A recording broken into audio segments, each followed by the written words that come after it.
り放ちアテナの姿照らし出すのサイコパワーを心に秘めて果てしない道を走る Welcome to Media Roots Radio. This is Robbie Martin. And this is Abby Martin. Today we have on two very special guests, two people that I have been desiring to have on the podcast for a while, but I finally asked them to come on a couple weeks ago. The hosts of the TrueAnon podcast, Brace Belden and Liz Franczak. The podcast has been incredibly prolific for only being around for, I guess, less than a year and a half, technically. You guys already have 117 episodes, which is a crazy amount of content for producing in that little time.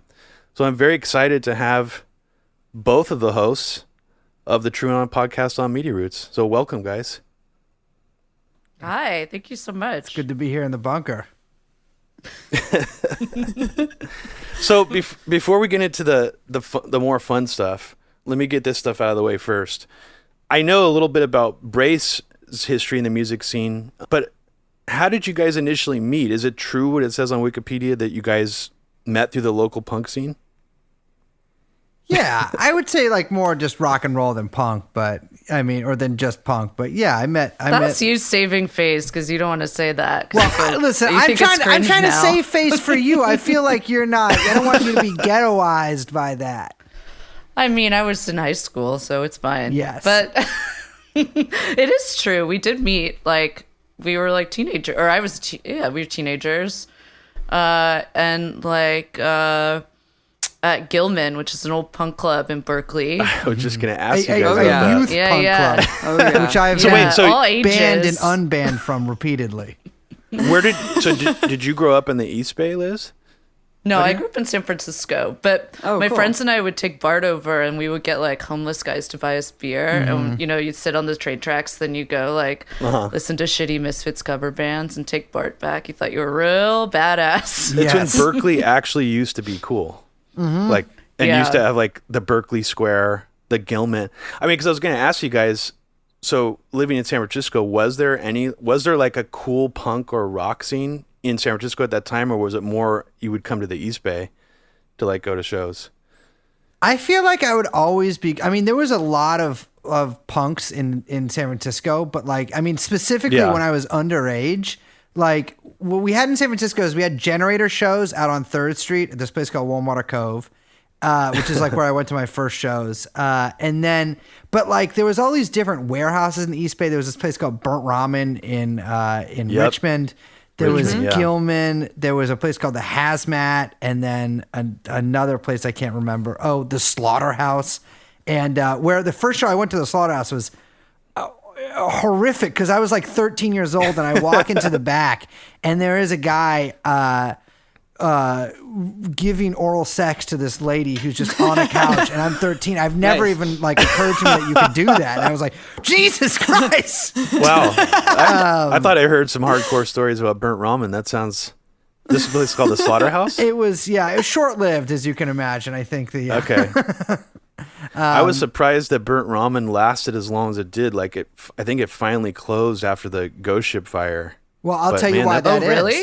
It was that long? Yeah, long? It just closed, basically. Oh, shit. I'll tell you why it Why was it also so long. bypassing a bunch of fire standards and shit, it too? was, just, everyone was. 15-year-olds drinking and like also 200 people inside like a 20-person warehouse. But they actually had a man on the inside on both the fire department and the police department. There was a cop who used to be in all these straight edge hardcore bands that used to play there like a long time ago. And he had like the beat that was assigned to. And so he would never bust it. And there was like a fire inspector who used to go to shows there. And so they had like a guy on the inside and the fire inspector, but eventually, that's fascinating. Yeah. Ghost Ship really changed a lot of that. Like none of those places exist anymore. Yeah. It's funny you mentioned that. I did hear that there was a cop who lived there, and that was a kind of a similar situation to an underground venue my friends ran, where a cop happened to live in the living space there, and he would basically do the same thing. He would like make sure that it didn't get busted. But he was also a dick. He would like want to end the shows early and stuff, so it's like a trade-off. You like kind of have to listen to him. Yeah. He like couldn't stop being a cop. Yeah, exactly. Yeah. Right now, like what's even considered like an actual cool, well, not right now technically because of the pandemic, but like before the pandemic in the 2000s, like I kind of completely lost track of like where the actual cool rock and punk stuff was happening in the Bay Area, because it seemed like the Gilman and that, I mean, especially the Gilman just completely turned into like a, sellout kind of like, not Christian punk, but it had that kind of vibe to it, like. It was real corny and like clean and safe. Yeah. Yeah. So what's cool funny. now? There was like, I mean, there was a moment where actually I had just moved back to San Francisco because I dropped out of college, and Brace and I reconnected, although I think you were on drugs at the time, Brace. And correct, yes. There was like a moment kind of during that time where like this new, like a kind of a new little music scene was popping up in San Francisco, and all our friends were kind of in it. And it was like that band Girls and Ty Segall and the OCs and like all these kind of like a garage, like, I don't know what you would call it, Brace. I would say like garage music, and then some people that real like some of them tended towards more like indie rock, which was never like shoegazy noise stuff. It was like after all the blip of like psych rock that everyone decided they were into for like 2 seconds. And it was kind of amazing because it was this real special moment in San Francisco, like right before all the Google buses came. And everyone was still like, I mean, I think I paid like I paid like $350 for a room in the Lower Haight. Wow. And like the guys I lived with had been there for like 12 years, were in their 40s, like fucking were in like bands that opened for Metallica, just like old San Francisco shit. Mm-hmm. You know what I mean? Like Jello Biafra would come over, just like weird shit, My friend once my friend once carried Jello Biafra from his apartment to his car like a baby. Wow. Like in his arms like that like dude, a baby. Talk about San Francisco cast of characters. But it was like this moment like right before the fucking like tech ruined everything, and like we all worked shit jobs. Like I worked in a shop, made minimum wage, like, or, and people bartended or worked in coffee shops or whatever. And we would we called it like barter mafia, because like people would come in the shop and you kind of like give them free clothes and then you get free drinks from them. And, it was like this little community. Mm-hmm. And suddenly in this like one summer, a bunch of our friends just like got famous. Like Girls got really big with Chris Owens and JR, who just recently passed, unfortunately. And like Ty Segall blew up in LA. The OCs got really big, and then it was just like disappeared. Yeah, like and it was like everyone all moved these to bands LA. got big. Everyone split. Yeah, everyone split. Everyone moved to LA. San Francisco immediately got so expensive. All these fucking tech people came in. Google and Facebook were everywhere. And it was like the whole city just died. I don't know. It was like, at least that's what it feels like. It was like almost overnight. Feel like that. It's like San Francisco used to be a place that touring bands would go to on like a Friday and a Saturday. And now it's like a Tuesday and a Wednesday kind of thing. Or like a Wednesday and a Thursday kind of thing. No, it's true. I mean, it seems like the music scene drastically changed along with the tech influx in San Francisco. I mean, it seems like the sad part is for me, because like I come more from an electronic music background. Like electronic music was never more thriving in San Francisco after that sort of tech boom, but it was all like club stuff. Yeah, like it almost like kind of decimated the actual like underground, whatever remnants of the rave scene were left. So it's sad. It's. I mean, it's not. I get nostalgic thinking about what it used to be like, and it's also saddening because it'll never be the same. I mean, it'll never go back. There'll never be like a return to the original San Francisco vibe. Yeah, you can never go back. I will say, rent can never return to tradition. Rent has dropped precipitously. I think that's the word to use, and it's still not going to be cool again. But at least it's slightly cheaper than it was like a year ago. Really? Just with the pandemic? Down 33%. What? Yeah. So like it used to be like the nuts. kind of place that would cost like $3,500 to live in.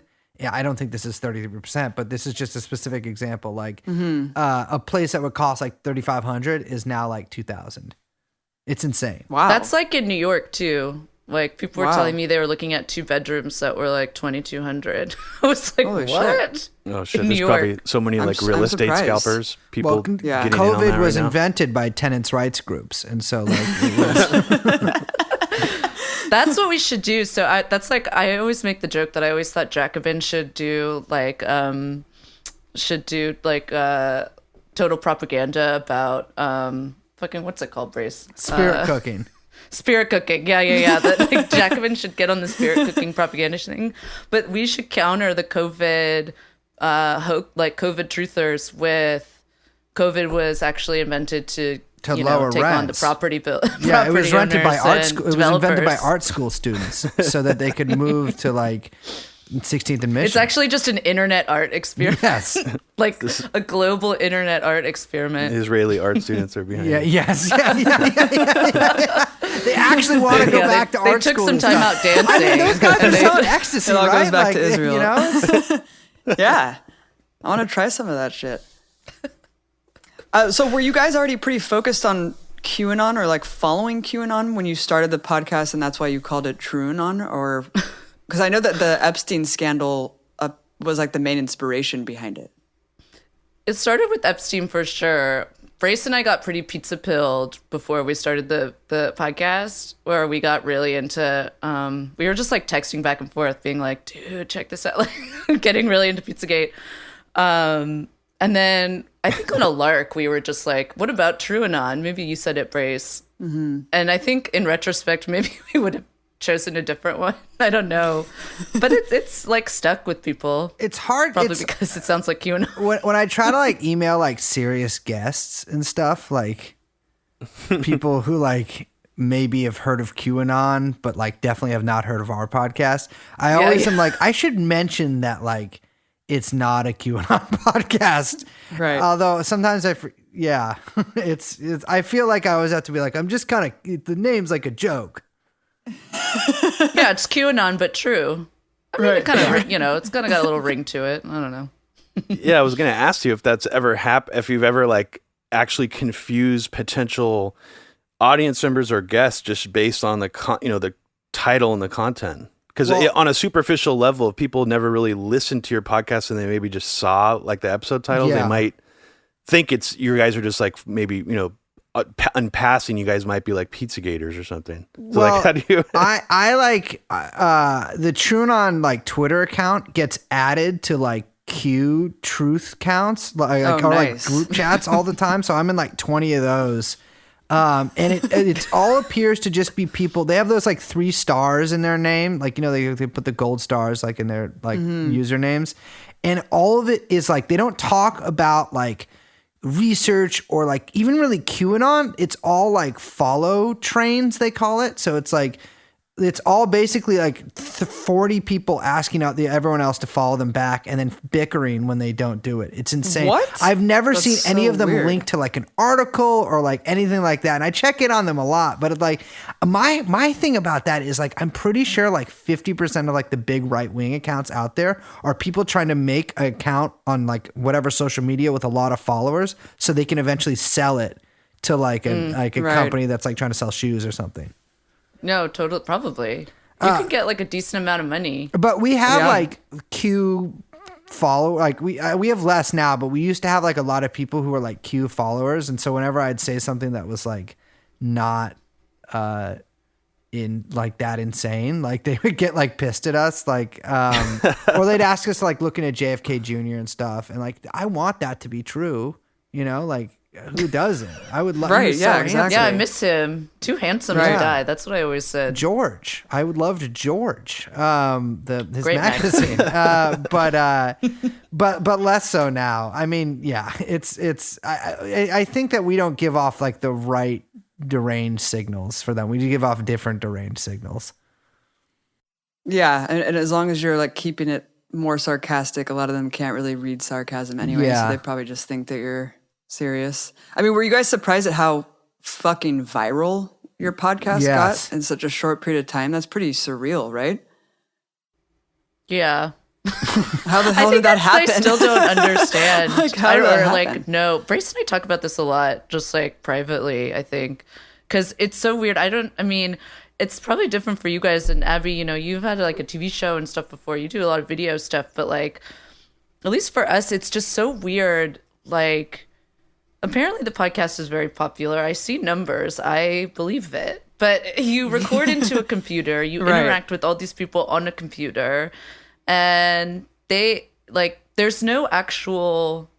Sometimes there's no way for me to grasp it, I guess is what I'm saying. Like, I have absolutely no concept of how popular the podcast is. Like, I don't even know. I think you just put it in the listen ether to it. and it just like... Yeah. I mean, I think what's crazy about it is when I first heard about TrueAnon was when I felt like, and maybe you guys have some comment on how maybe the podcast helped make this happen, where just conspiracies in general seem to be getting more mainstreamed. I don't know if it was the Epstein thing, but I mean, my brother and I have been talking about this shit for a long time, like, you know, talking about 9/11 truth and the deep state and dabbling in this world for like, 15 years. And in fact, my entire career was undermined because of shit that I said about 9/11 like 15 years ago, Famously and it's still so, like, yeah.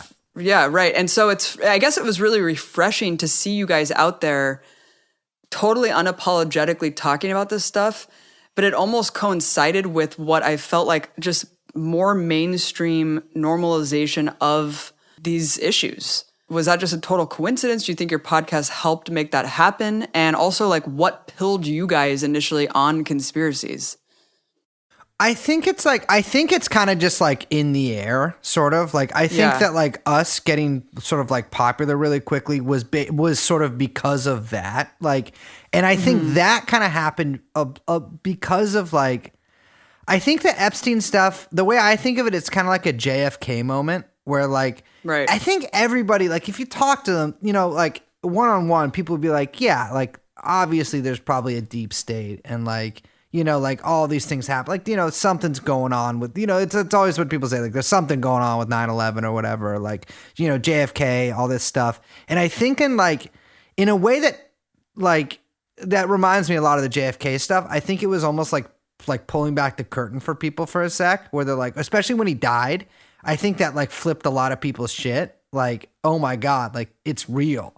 And then like, I think it was sort of like the I don't know if it's the right word, paucity of like reporting from like mainstream outlets that all pretty much just like took the stance that like, well, like the official story is probably correct. Like none of them really looked into it that hard. And so it's like, I think that was like a lot of people kind of looking for like alternative sources of information. And like, it's weird though, because I think it's in general, like this year has been a year where like this stuff has gone into the mainstream like nothing else. And like there's whole, industries basically around debunking conspiracy theories now in a way that was just like the province of Snopes or whatever before. Now there's like every outlet, NBC has like disinformation reporters and stuff like that. And I think a lot of that comes from the Russiagate stuff because I was going to mention Russiagate. In a way, like Russiagate was like the real, like of the Trump era, that was like the big conspiracy theory that took hold. And like,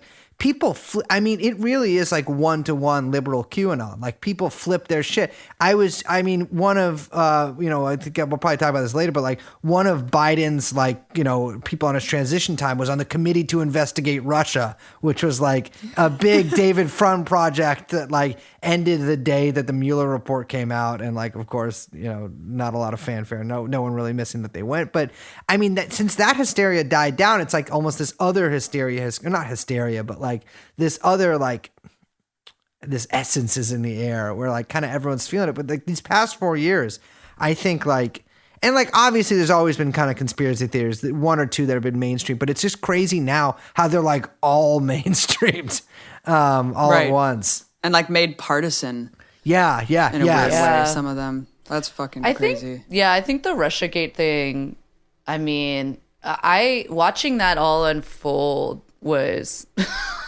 just incredible because at least for me, I mean, like from the beginning, I mean, okay, look, I maintain that the Clinton campaign, I think that they had some inkling that they were not winning, like pretty, further out from the election than I think they would admit. And, she had already been pretty hawkish on Russia stuff throughout her campaign. My assumption was that had to do with like trying to escalate stuff in Syria, or that was like a plan, right?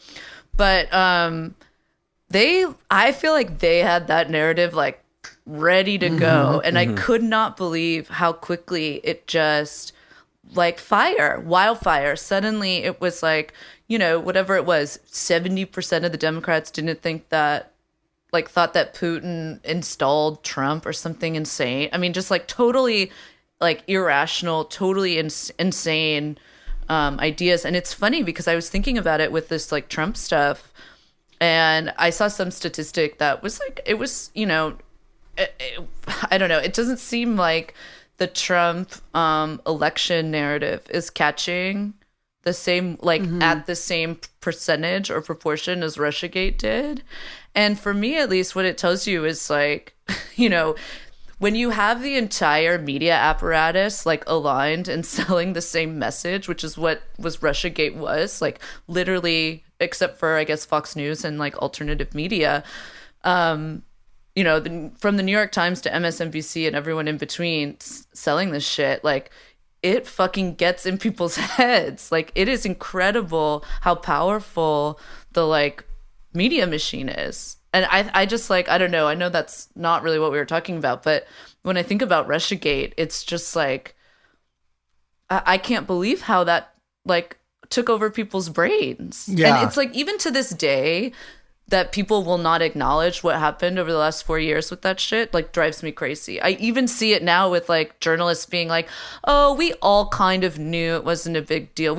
And I'm like, no, Bullshit. you didn't. Right, Because right. I fucking remember, because I was a nobody. Like, I was just a person on the internet, but I fucking watched all this shit because I followed it. Like, I know all about CrowdStrike. I know all about the fucking like hacks, quote unquote, like because I was watching this shit.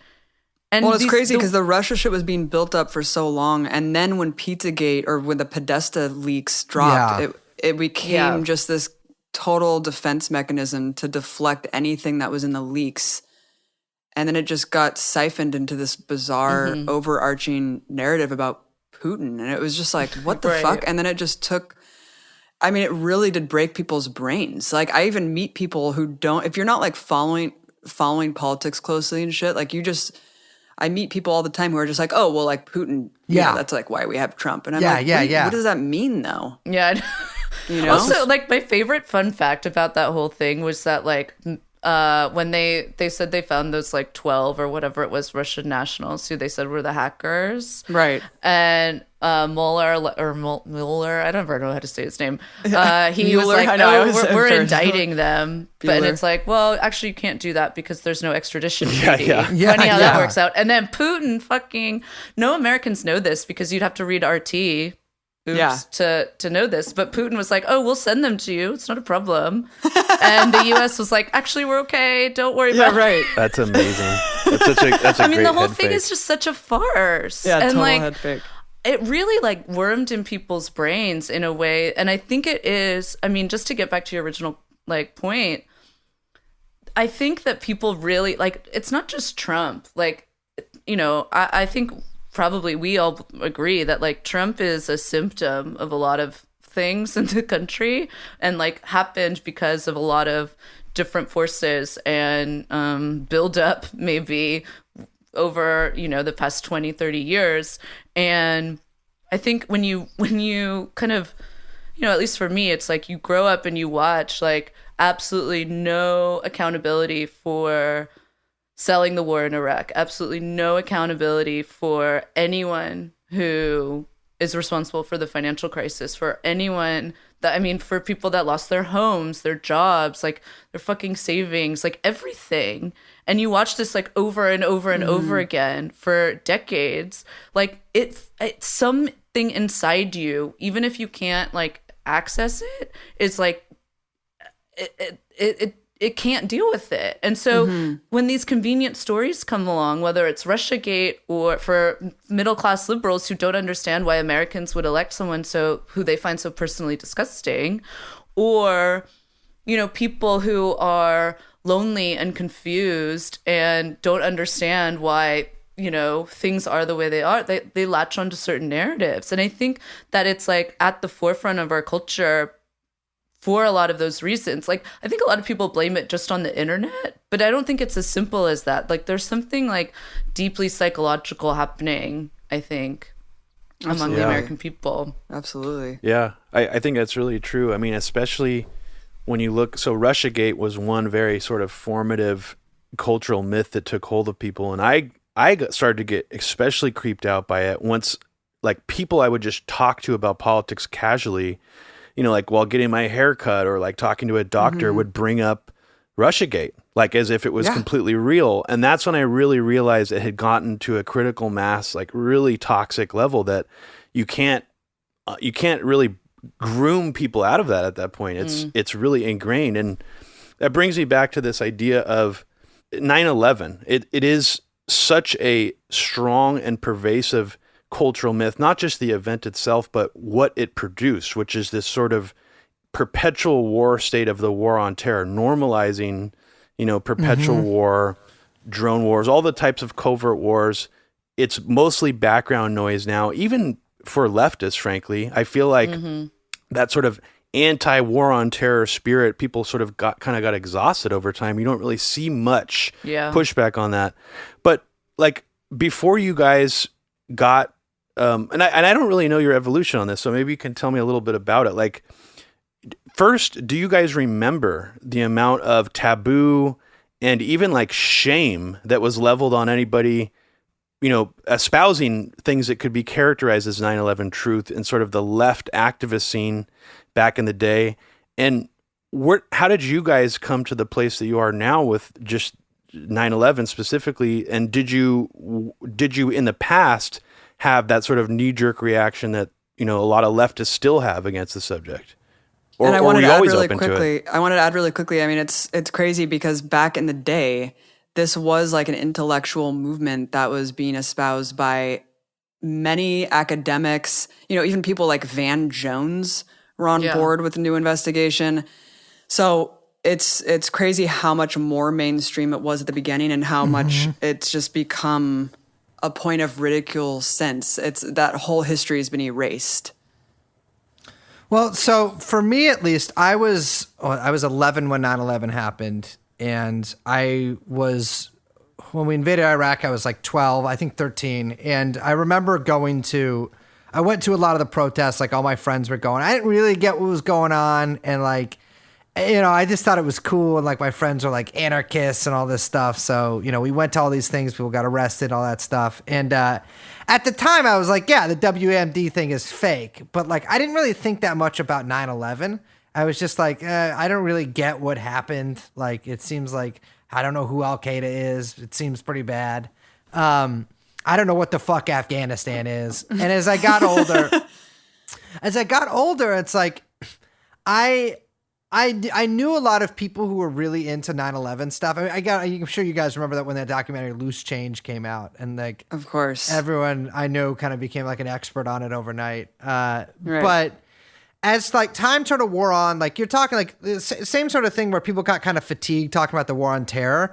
It's like at the same time, like the 9/11 stuff was really edged out of like what people were like what was acceptable to talk about. And so by the time I actually really started caring about politics, it had pretty much been totally erased or like consigned to like, you know, kind of the more wingnutty sort of people, like, or someone who'd stand up at a media and start talking about stuff. When I was like 21, I read this book on Gladio by a guy who's pretty out there himself. I can't remember what his name is. The book's called Unholy Alliance. Not the Peter Levenda book. It's like I was going to say. Yeah. It's another book called Unholy Alliance. Okay. And I listened to it on audio tape at a flower shop I worked on. I was like, whoa. The CIA gave the Catholic Church money to run drugs. And after that I was like, oh yeah, I guess kind of anything's possible. And I don't know. It just like, I basically like, it took me a long time to come around to thinking that there was more to it than like they knew and let it happen. But once I once I listened to that book, I for some reason, that's kind of what clicked on me. And I was like, yeah, they probably did it. And then once I like started actually learning more about it, I'm like, oh yeah, they definitely did it. And it's like, it's insane because like, I mean, I think a lot of people were like how I was, where it's like, you're sort of willing to accept that they knew, but there's like a weird line where you won't accept that like it's more than that they knew, you know? Even though if they knew, they let it happen. It's like letting it happen is making it happen. So exactly. You know what I mean? If someone I know is going to shoot someone in the head with a gun and I'm standing there and I can take that gun from them with basically no repercussions, and in fact I will be hailed as a savior, and I let them shoot them, and then I invade Iraq. It seems like, you know, and like it just seems so like, and I think a lot more people are sort of like came into politics after it was already like that campaign to make it taboo had sort of like gone out of vogue. And so now I think that there's actually a lot more people who are sort of willing to accept that, like, obviously the government has never told us the real story basically about anything like this. And so it's like, why would they? I mean, it's just, even to take the basic premise that 9/11 was the greatest thing to happen to George W. Bush and his sort of like, you know, a crew of fucking people in the White House and all the businesses they were associated with. I mean, if he didn't do 9/11, then he's a fucking idiot. You said, Robbie, you mentioned that you said like the anti-war kind of spirit is like totally gone from the left. And I think that's really true. And I think, Brace, what you just said about coming into left politics after the 9/11 stuff had been excised, like, I think one thing is that, I mean, at least for me, like, you know, the Iraq protests were really formative. I was really involved in all that stuff in San Francisco. And that felt like, I think that's actually the tail end of something. Like, that was like the last gasp of like anti-globalization, anti-war movement. And then you had this like weird interim because you know, with Obama and everyone being like, oh wait, never mind, maybe things are fine. Drawdown, he's drawing down. Yeah. Makes us yeah, totally. And when Occupy happened, it, you know, it was after, like you rightly point out, that they had excised all the truthers from the left or demonized all of that, and it had no base in any kind of anti-war history. And I mean, because it was centered around something different, but in that way, it kind of marked the start of something new for the American left and like a new trajectory. And I think we're very much still living in, I mean, we were just talking about this on the podcast about there being a kind of straight line from, you know, Obama, Occupy, Bernie, where we are now. And that we're still very much living in whatever we want to call that trajectory. And I you know, I'm wondering if the, you know, Iraq and to some extent 9/11 were part of like a kind of a different bracketing, like the end of the anti-globalization movement, as opposed to the beginning of whatever we have now. That kind of makes sense to me. When was the last time you heard anyone on the left talk about globalization? Right. I mean, I don't mean to laugh, but it's like kind of funny because I mean, I don't even know if anyone on the left knows about like the TPP, which is the next phase of mass globalization, and will be coming back under Biden, you know? It's true, yeah. I mean, I remember we were doing a Media Roots broadcast from Occupy like the day or two after Obama bombed Libya, and I remember Abby and I were just like astonished at how disconnected the whole thing seemed. There wasn't even anybody with any signage whatsoever. You know, it was just, it was completely decoupled from foreign policy or the current presidency. And I remember just being blown away by that, and still kind of am. But you're right. I mean, it does seem like we're still in sort of this era after Occupy and Obama. And that's where I agree with you. It does feel that that's what the left is still sort of in. And I would describe it as almost being stuck in a way. I mean, it feels like a mud or something, maybe a quicksand. Well, it's also this weird trajectory from the people who, what I felt was more of like a bipartisan, not coalition, but like an effort for 9/11 accountability and I guess the 9/11 truth movement in general. And I've seen the vast majority of those people embrace Donald Trump. Yes. Which has been really bizarre to me. It's like, dude, this is the sitting president, like the CEO of the US empire. And you're like, I don't understand how that mindset evolved. and how a lot of the people who were involved in like, I don't know, just a larger movement in general that were like out at these protests became Donald Trump sycophants. So I think it just goes along with the partisan nature of how 9/11 almost became like a right-wing thing in people's minds. And that's why I think a lot of the liberal contempt for it and for truthers in general, it's like you're siphoning energy from like real issues and shit like that. They see it as a joke, and they see it almost under the umbrella of the Donald Trump cult, and in the same way that they see QAnon. I think they're just like, oh, like truthers are the same as like these people and like Sandy Hook people and all this shit. And it's just really, really damaging, because conspiracies are absolutely real. You're erasing reality and also like a very important facet of history to understand, like in the deep state too, you know, the deep state is somehow like Clinton and Brennan. Yeah. Right. Only. I would add Epstein to that thing. I mean, the right really took Epstein real quick. Yeah. And they latched onto that, and they pretty much owned it almost immediately. It was really upsetting to watch, actually. But yeah, I think that, I mean, I wouldn't be a good conspiracy theorist if I didn't suggest that there were some idle hands involved in some of those projects. I mean, I don't think that it's a coincidence that a lot of people that were basically excised from the left because they were truthers or whatever, and then found a home where, I mean, if the only place where you can talk about 9/11 is on Alex Jones, and suddenly Alex Jones is talking about how Donald Trump is also, you know, going to take on this and all these other things, you know. I mean, and, you know, Robbie has lots to say about this too, but Trump's image as created by Bannon and then fed into these, I think, like megaphones to places where conspiracy, like people who were in the movement or whatever now are. And I think that's how it happened. And it felt more authentic than fucking Hillary Clinton. Like, are you out of your mind? So, I mean, I don't really blame people. I mean, I usually don't blame people in general. I'm much softer than I probably should be. But I think that, I think there was a concerted effort. Like, I don't think that this happened just because of, like, I don't know. I can't imagine that there wasn't some kind of effort to rid these people and put them in obscure places on purpose, you know?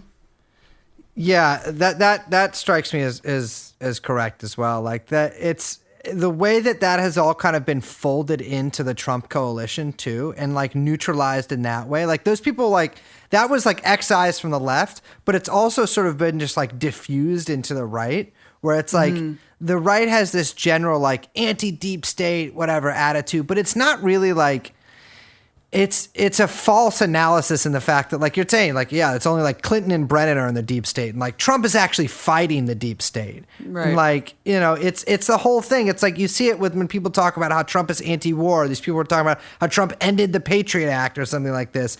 It gives this sort of cover to Trump, and like that strikes me as really incorrect, and in its essence makes a lot of people who would otherwise be sort of anti-government, pro-government. Look at the militia movement, right?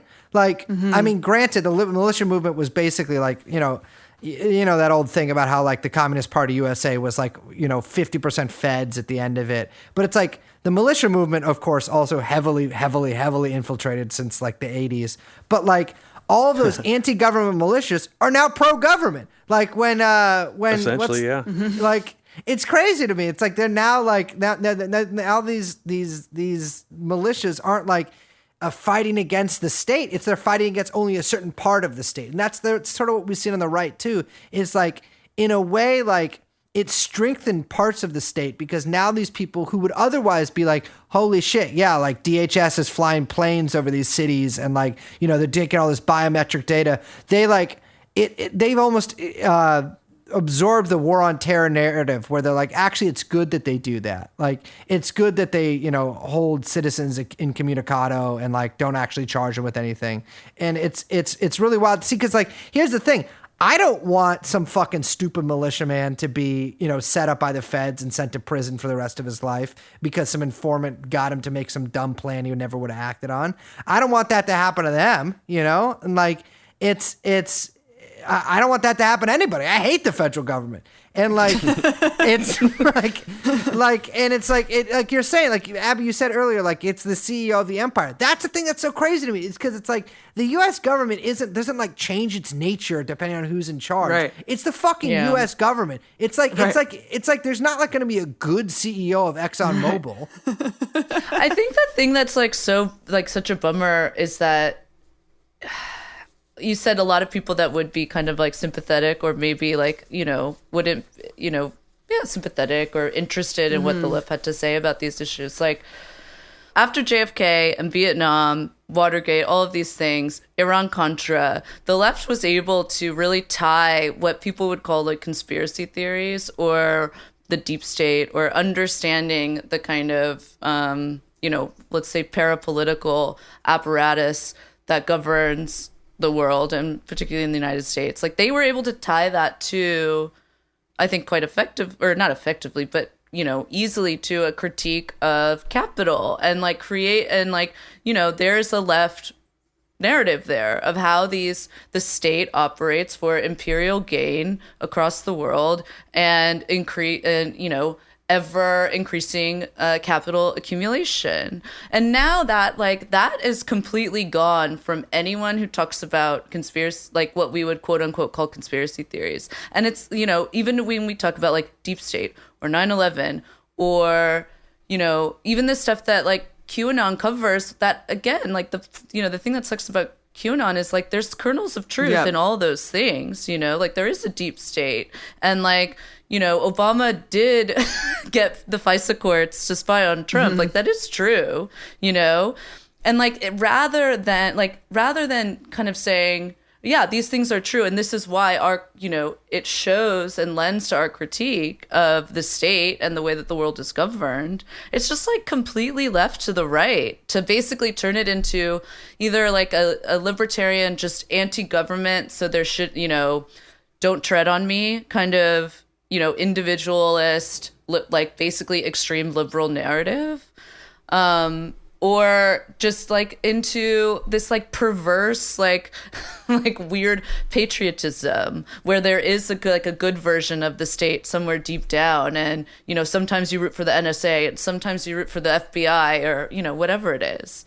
And I just think it's like, I don't know. I think it's like a profound shame and loss. Like the left just doesn't seem to be able to offer any explanation for anything that happens in the world. Like right. I just really think that. Yeah, where's the intellectual curiosity?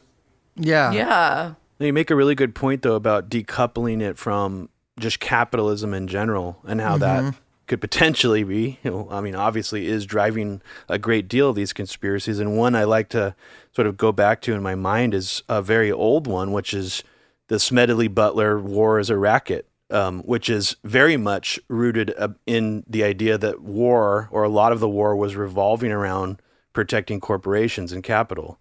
And that is something odd that the left has largely lost sight of. I mean, we do hear a lot of talk still about the military-industrial complex, but not as much of the nuts and bolts or the specifics of that, just more the overall concept.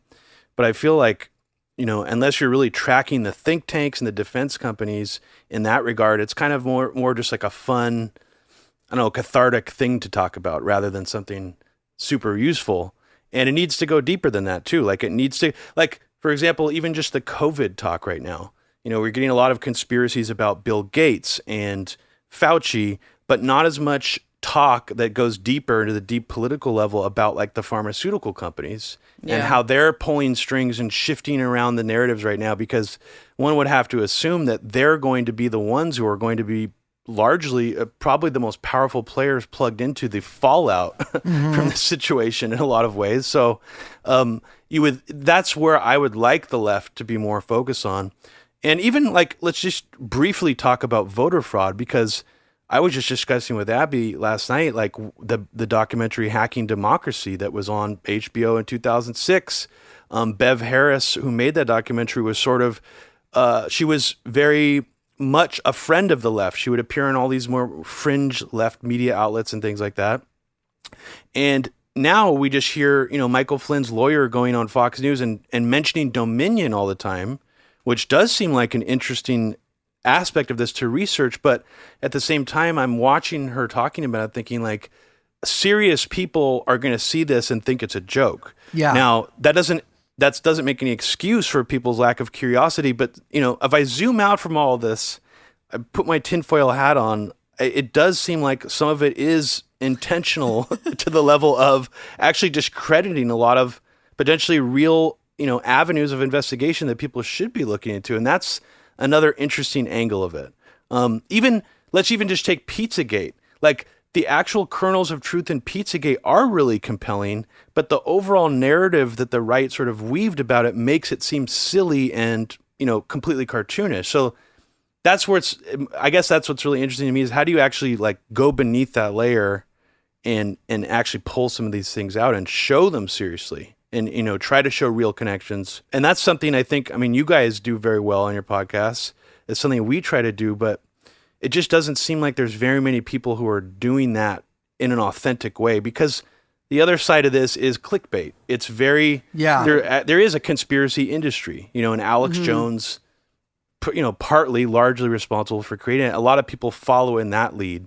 And I know I just went off a complete tangent. I had a question somewhere in there that I can't even remember. Well, that just really quick. It's so funny because I just tweeted something right before we jumped on this, which was like some article in The Hill about Michigan certifying their election results, or one county in Michigan or something. And I guess there was like a unanimous decision. And in the article, this is what it said. Republicans had refused to certify the election after some absentee ballot poll books in Detroit were found to be out of balance. But liberal lawmakers and activists flooded the panel with criticism, given that a similar mismatch in the August primaries and general election in 2016 did not prevent the body from certifying the results. And it's like, wait. So you're saying that literally there was the same complete discrepancy in the prior two elections, which was that the absentee records are totally out of whack. And rather than say, wait a second, let's look into what the fuck is going on in Detroit with these voter counts, that just means that we should just move on. It's like completely crazy. It's completely crazy that no one even flags that as something that we should let's raise our hand and say, wait a second, what's going on here?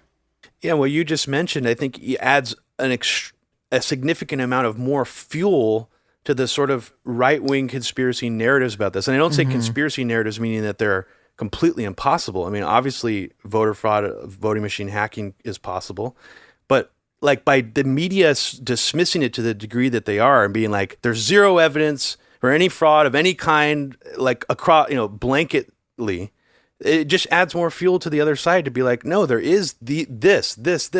So that's why it's strange to me that this more like neoliberal media class has chosen to like basically try to erase these other narratives and pretend that they're just completely baseless. Let's not talk about them. And let's actually even encourage censoring them. Like that's a strange level it's gone to, because this claim about the election is disputed. Yeah, right. Yeah, like, what the fuck is that even going to do? Like, well, it adds legitimacy to them, because then their whole mantra is that they are being censored and that Silicon Valley is the real, the tech overlords who are the leftists who are trying to censor all the conservatives. And like, it really does help all of that. And it really helps the whole Trump base too. That was what was so bizarre about the Hunter Biden censorship. It was just like, why the fuck would you do this? For a lot of reasons. You had a Facebook executive get on an interview and say like, oh yeah, like, well, we didn't act like Twitter. We didn't, take it down, but we made sure suppress that the algorithm. Its reach was cut. Yeah. Which is just so crazy. That's like a normal thing that they do now, is that like, they suppress the algorithm, and they do that for a lot of different, I have friends who had like, worked for news sites where they're like, one day, a few years ago, it was like their traffic was cut in like a third. It's happened to so many people. And it's like, it happened a lot during Russiagate to a lot of people too that were questioning it. And it permanently stayed. Like, it hasn't, it's not like Google's like, okay, now we put the more fair algorithm back in. It's like, no, this is how it's going to be forever. Permanently Exactly. changed. Like permanently antiwar.org Yep. is Yes. now like Yep. a Russian disinformation. Yep. You know, it's got World that Socialist Naked checkbox. capitalism was. Naked capitalism. Fucking Yep. nuts. And you Yeah. had- many I mean, and websites. it's so Made crazy that because the list. only people talking about this Yeah. are the fucking conservatives. Yep. I'm like, you're gonna let Ted Cruz, like, what? Yeah. You're gonna let Ted Cruz fucking talk about this? Like, are you out of your fucking mind? It's- like, I just don't understand any of it. Like, what did Obama say? Like, yesterday, he said, like, literally, the internet is the single biggest threat to Yeah. our democracy. And I was What a just like, stupid cunt. Yeah. I mean, the crazy that thing to fucking me guy. is like with the Hunter Biden stuff, I got a lot of weird feelings about that because like there was nothing. I mean, okay, the one thing in that story that's probably untrue is the hard drive thing. Like, I don't think that happened. Maybe it did. I don't know. But like, For it some was reason, I kind of think it did. You mean But dropping maybe the 'cause I laptop just think off and reality forgetting is to pick it up? sometimes- I'm Yeah, just that like, was weird. Nuts. maybe it just seems so like perfect that like I don't know. But like I have no reason to I have no reason to believe it didn't happen except just a gut feeling. So as far as I know, this is a real news story, right? Like this is Right. an actual story about a real thing that happened. This is, if you want to kind of zoom out, a story about the son of a guy who put a lot of people in jail for smoking crack. Like that. I mean, if there's one thing that a liberal loves, it's like, look, this homophobic Republican congressman Right. has been sucking some dick. And like, this is their version. I mean, this is like, it's, you know, it's sort of astounding to me. I mean, think about it. If Eric Trump, I don't want to envision this, but you know, bear with me for a sec. If there was Why did you go with him? Fine. God, he's like the worst well, one which to one envision. can I go with? The other one's like 8, and then there's Donald Trump Jr. They're both bad. If Eric Trump is very weird looking though. Yes. Yeah, if Eric very Trump and strange. his, you know, was you know, his face retracted even further into his neck, negative chin space at this point, lying back on a couch, getting a foot job from somebody and smoking crack while watching the Colbert Report. I'm sorry. I think that would be front page news a lot of different places. It would be in the New York Times for sure. Absolutely. And like, it was this like New York crimes. like we saw this concerted effort to squash that story, and I still, for the life of me, like I don't know if they're doing it out of like, obviously there's, you know, a partisan angle to it, but like there has to be another angle because I've never seen something like that so baldly and blatantly suppressed in my life. And it's like, it's real new. And then the Biden team was able to call it Russian disinformation with zero pushback, because how could it be disinformation? He's smoking crack. Like, Right, we see it. Yeah. Exactly. What am I being disinformed of? Is he a hologram? Like what? And then it creates Exactly. these weird feedback loops where the mainstream media will report on the censored, you know, like the QAnon accounts being taken down, all the shit. When when these purges happen, the left is also affected. Like Antifa accounts were removed, or like, you know, like you were saying, naked capitalism, when the algorithm changed on Google and wiped out the search results for so many dozens of anti-war websites, no one reported on that. And it just keeps getting worse. Kamala Harris opened her campaign during the primaries with, we're going to kick Donald Trump off of Twitter. Like, that was the thing. And she is now going to be eventually the president of the United States. Like, it is so fucking crazy to me. And like, this is fucked up, but in some perverse way, like, I think the Republican Senate will probably save us from a lot of the censorship stuff that they wanted to push through, because they will be like that the Democrats wanted to push through with tech companies. Like, I don't think it's a coincidence that Obama is saying that the internet is the greatest threat to democracy or whatever. And you hear that literally around the world from all the IMF guys and all the World Bank guys and everyone at the ECB and whatever. But like, because the Republicans will be able to make it some terrible culture war issue, even though they would do the same thing if they were in power and it was a threat to them. I mean, I don't think any of them have any scruples about anything. You know what I mean? Mm-hmm. Like, I think it'll perversely, like, save us from perhaps some of the stuff that the Democrats would be egged on to do. I mean, there was, like, AOC was, like, tweeting, like, we're going to keep a list of, like, Trump supporters. It's like, what? What are you talking about? It's, like, total crazy. Everyone just has, like, crazy brain. I don't get it at all. Yeah, it's really interesting how the conservatives have been able to turn this into a sort of theatrical culture war and then brought it to the hill and bringing on like Jack Dorsey and Zuckerberg. But one of the, like, I was waiting to see for a while what actual policy was going to materialize into, because, you know, one of the problems is you can't regulate or like conservatives would never be like, let's turn this into a government agency. Let's break it apart. Like that's more of like a liberal thing. So what they've actually seemed to turn it into is something that could actually kind of feed into the liberal model in a way where they're saying bring back Section 302. Yeah, absolutely. Which makes social media companies more liable for posting certain types of content. Oh, Section 230. Yeah. Or 230, yeah, sorry, not 302. Yeah. It makes them publishers, correct? Yeah. I think so, yeah. So, like, if that's the model moving forward, then basically the social media will get even more absolutely like censor driven, to avoid liability. So that's just sort of weird that it just kind of, they're feeding into basically both the same end goal in a weird way. Yeah, my thing is like, people always talk about how Trump's against big tech. All these Republicans are against big tech. It's been 4 fucking years.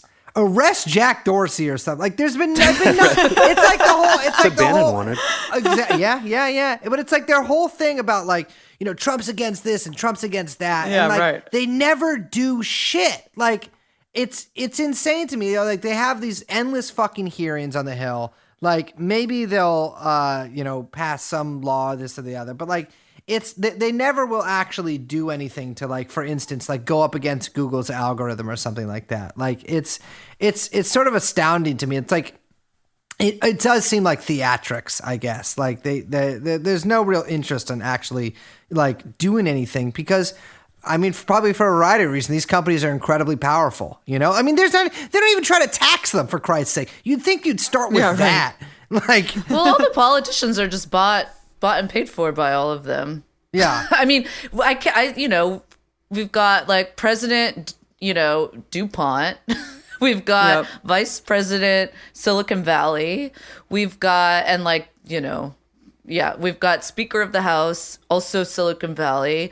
We've got Senate Majority Leader, or whatever he will be, maybe minority. I guess we don't know yet. New York bankers. Mm-hmm. I mean, it's like they used to try to hide it at least a little bit. It's not parody. So much anymore. They don't even care. Mask off. I mean, it seems like Google actually gets some of the least heat among the Silicon Valley companies when they should get probably the most. I mean, Facebook and Twitter are horrible in shaping our reality tunnel, in these very extreme ways. But Google, it's strange how little they're being talked about right now, because a lot of the stuff they're doing has more of a hidden hand approach. We can't see the obviousness of when they're de-ranking, like a conspiracy video about anthrax or 9/11, which they do constantly now. Like you can't even find on the first or second page of results anymore on YouTube or Google most of the things you used to be able to find a couple of years ago. It's like you can't find New Pearl Harbor or anything like that. Like it's in there, but you have to like really like go through it and look for it. And somehow that's been their remedy of dealing with it. They're like, well, if we just hide it from the first page of results, then people won't scream loudly about censorship, and most people probably just won't notice. And that calculation proved to be correct. And that to me is almost more creepy than what Twitter and Facebook are doing, because, and I don't know, and that you don't see very much of that entering into the culture war. And that's, I think, we need to try to have a bipartisan discussion basically about how dangerous this is. And it may be too late to do that, but that's why I encourage people on the left to talk about this more and not be afraid to come out and be anti the idea of deplatforming. It seems like there's so much pressure.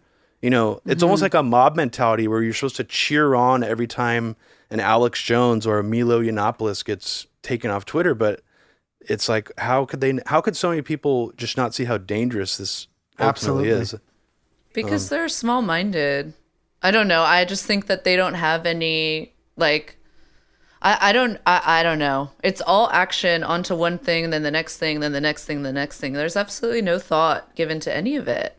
And I do think that social media fuels a lot of that kind of thinking, like because of the like rapid nature and the way that like, you know, Twitter works and the way that it like rewards certain kind of statements, and you know, you get all the likes and you get the dopamine rush and you get the followers and you get whatever, like it fuels a kind of you know, there's material stuff undergirding this, but it reveals a like real polarization that's happening, not just like materially, but also in like attitude and the way that we kind of I don't know, people like position themselves even rhetorically. Absolutely. Yeah. I think there's a lot of, you know, people like to talk a lot about the idea of, oh, you're not supposed to do wrong think, or, you know, you'll get canceled. But I think like the thing that I'm more concerned about right now is like not just the concept of self-censorship, but like censoring your own thoughts. Like that's, I feel like we're actually in that territory now in a way that is just kind of unprecedented. Yeah. That's like I've never experienced before in my lifetime. I mean, I'm almost 40. It's not really, I haven't lived that long, but it still does seem like a relatively new thing. Even, you know, the internet's been around for a while and it hasn't been this bad until now. And even just the idea of deplatforming, like, you know, I was just discussing this with someone the other day where it's like bringing someone on your podcast or platforming someone who's already been deplatformed somewhere else could be seen as a risk to your own platform. And I feel like people are probably already internally calculating which people they want to bring on their programs because of that, you know? And that's, I just think even that to that's challenge disturbing. them. I just don't understand that. Like people get, I mean, I've seen people like say shit about me just for people I follow on social media. And it's like, they're like, you know, oh, I can't believe you follow this person. And it's like, who? But I follow the president. And I follow a lot of people I don't like or don't agree with or like half my whatever. follows. Like I follow a lot of crazy things because I want to see a lot of diverse perspectives. How else do I fucking know what's going on? And like this idea that I just like for the life of me, I cannot understand people that, you know, I mean, you see the fucking shit with like Spotify employees wanting to get Rogan off of Spotify or whatever. It's like this idea that like, there is a right think or a right person or whatever. And, or, you know, even this shit at the New York Times, and the op-ed page and these like, you know, only certain things can be published or whatever it is. That drive of like, you know, we all of right think of like single-minded narrative of it's all like making sure that we're all like reading the right things and thinking the right things. And there are no kind of dissenting opinions coming in to shake things up is like, pervasive. It's totally wild to me. And you see it in just even just little things. Like I say, like someone saying like, why do you follow that person? It's like, I don't know, because they say weird shit. Yeah, and then when you're like, told that it's not the right way to think, then we're surprised that people have just a severe detachment on reality in general. Yeah. It's like you were saying, you're like rejected. And so the rejects go into alternate routes and they find their own holes in the internet where it's like, dude, well, you're not accepted in this mainstream liberal doctrine. I mean, Google, amazingly, is like the biggest lobbying force on the Hill right now. Yeah. Basically removing YouTube pages now, like with just totally arbitrarily, several people that I know just in the last month have had their entire life's work removed from YouTube with no warnings at all. And it's just such a slippery slope and absolutely insane that liberals cheer this on. And then they'll like look and they're like, oh, well, he was talking about like masks. So, you know, and it's like, fucking cares? Like, what are you talking about? Masks, Where which, do by you the way, draw the Fauci line? was saying just months ago, Fauci was saying that no one should wear masks. It's like, crazy. Come It's on. crazy. Yeah, and what was that, Robbie? What was that conspiracy movie on YouTube that they kept removing? And it's like when you keep removing these movies, people are going to be like, "Oh my god, like there's something. This must be true because why would YouTube go through the trouble of removing this movie? Therefore, everything in it is fact." So it's like what do they call that? The Streisand effect, Yeah. where then it becomes like the story about removing it. Yeah. Well, I mean, Liz was just telling me that there's some new documentary in France that's kind of like sort of similar thing. Yeah, and it's called Hold Up. And they're like the government's taking getting it taken off, and it's like there's no wonder that these things catch on so much. And it's also like what drives me crazy too is I guess the arbiter, like everybody knows that the media lies to them. And like, like that you can see it kind of like even just the fact that people use the term MSM or whatever now is that sort of denotes like a distrust in the mainstream media. And like, like you can see them sort of panicking with that. The problem is that like there's also that terrain of like alternative media or like independent media. A lot of the times there's some pretty fucking bad actors there too, and some bad actors like even like a lot of the Jones sphere type people who've maybe got some let's say less than noble instincts or possibly benefactors. And like it's. I don't really know how this is going to turn out because it seems like we're in this weird like in between stage where like the internet's like kind of it's over its like original sort of frontier stage, and we're moving into a place where you don't like go to different websites, you go to like a few websites like Twitter or Facebook, YouTube or whatever, and that's where you get your content. And I think it's going to centralize. I mean, I don't know how much it could, but I think it's going to centralize more, and then we'll really see like what kind of control they can exercise. Mm-hmm. Just before we get off the topic of, conspiracies and all this internet censorship, I just wanted to loop back to 9/11 and ask each one of you, because like I've listened to the 9/11 podcast on TrueAnon, but I'm curious, like what are your, and I hate to use the word favorite because it's just such a dark topic, but what are your favorite or like what to each of you is the most intriguing? Like if you're able to just pull one specific thread or specific sub narrative of 9/11, because there's so many different aspects of it. Like I guess starting with you, Brace, like what do you think is one specific narrative, alternative theory about 9/11 that you've looked into that you find particularly interesting?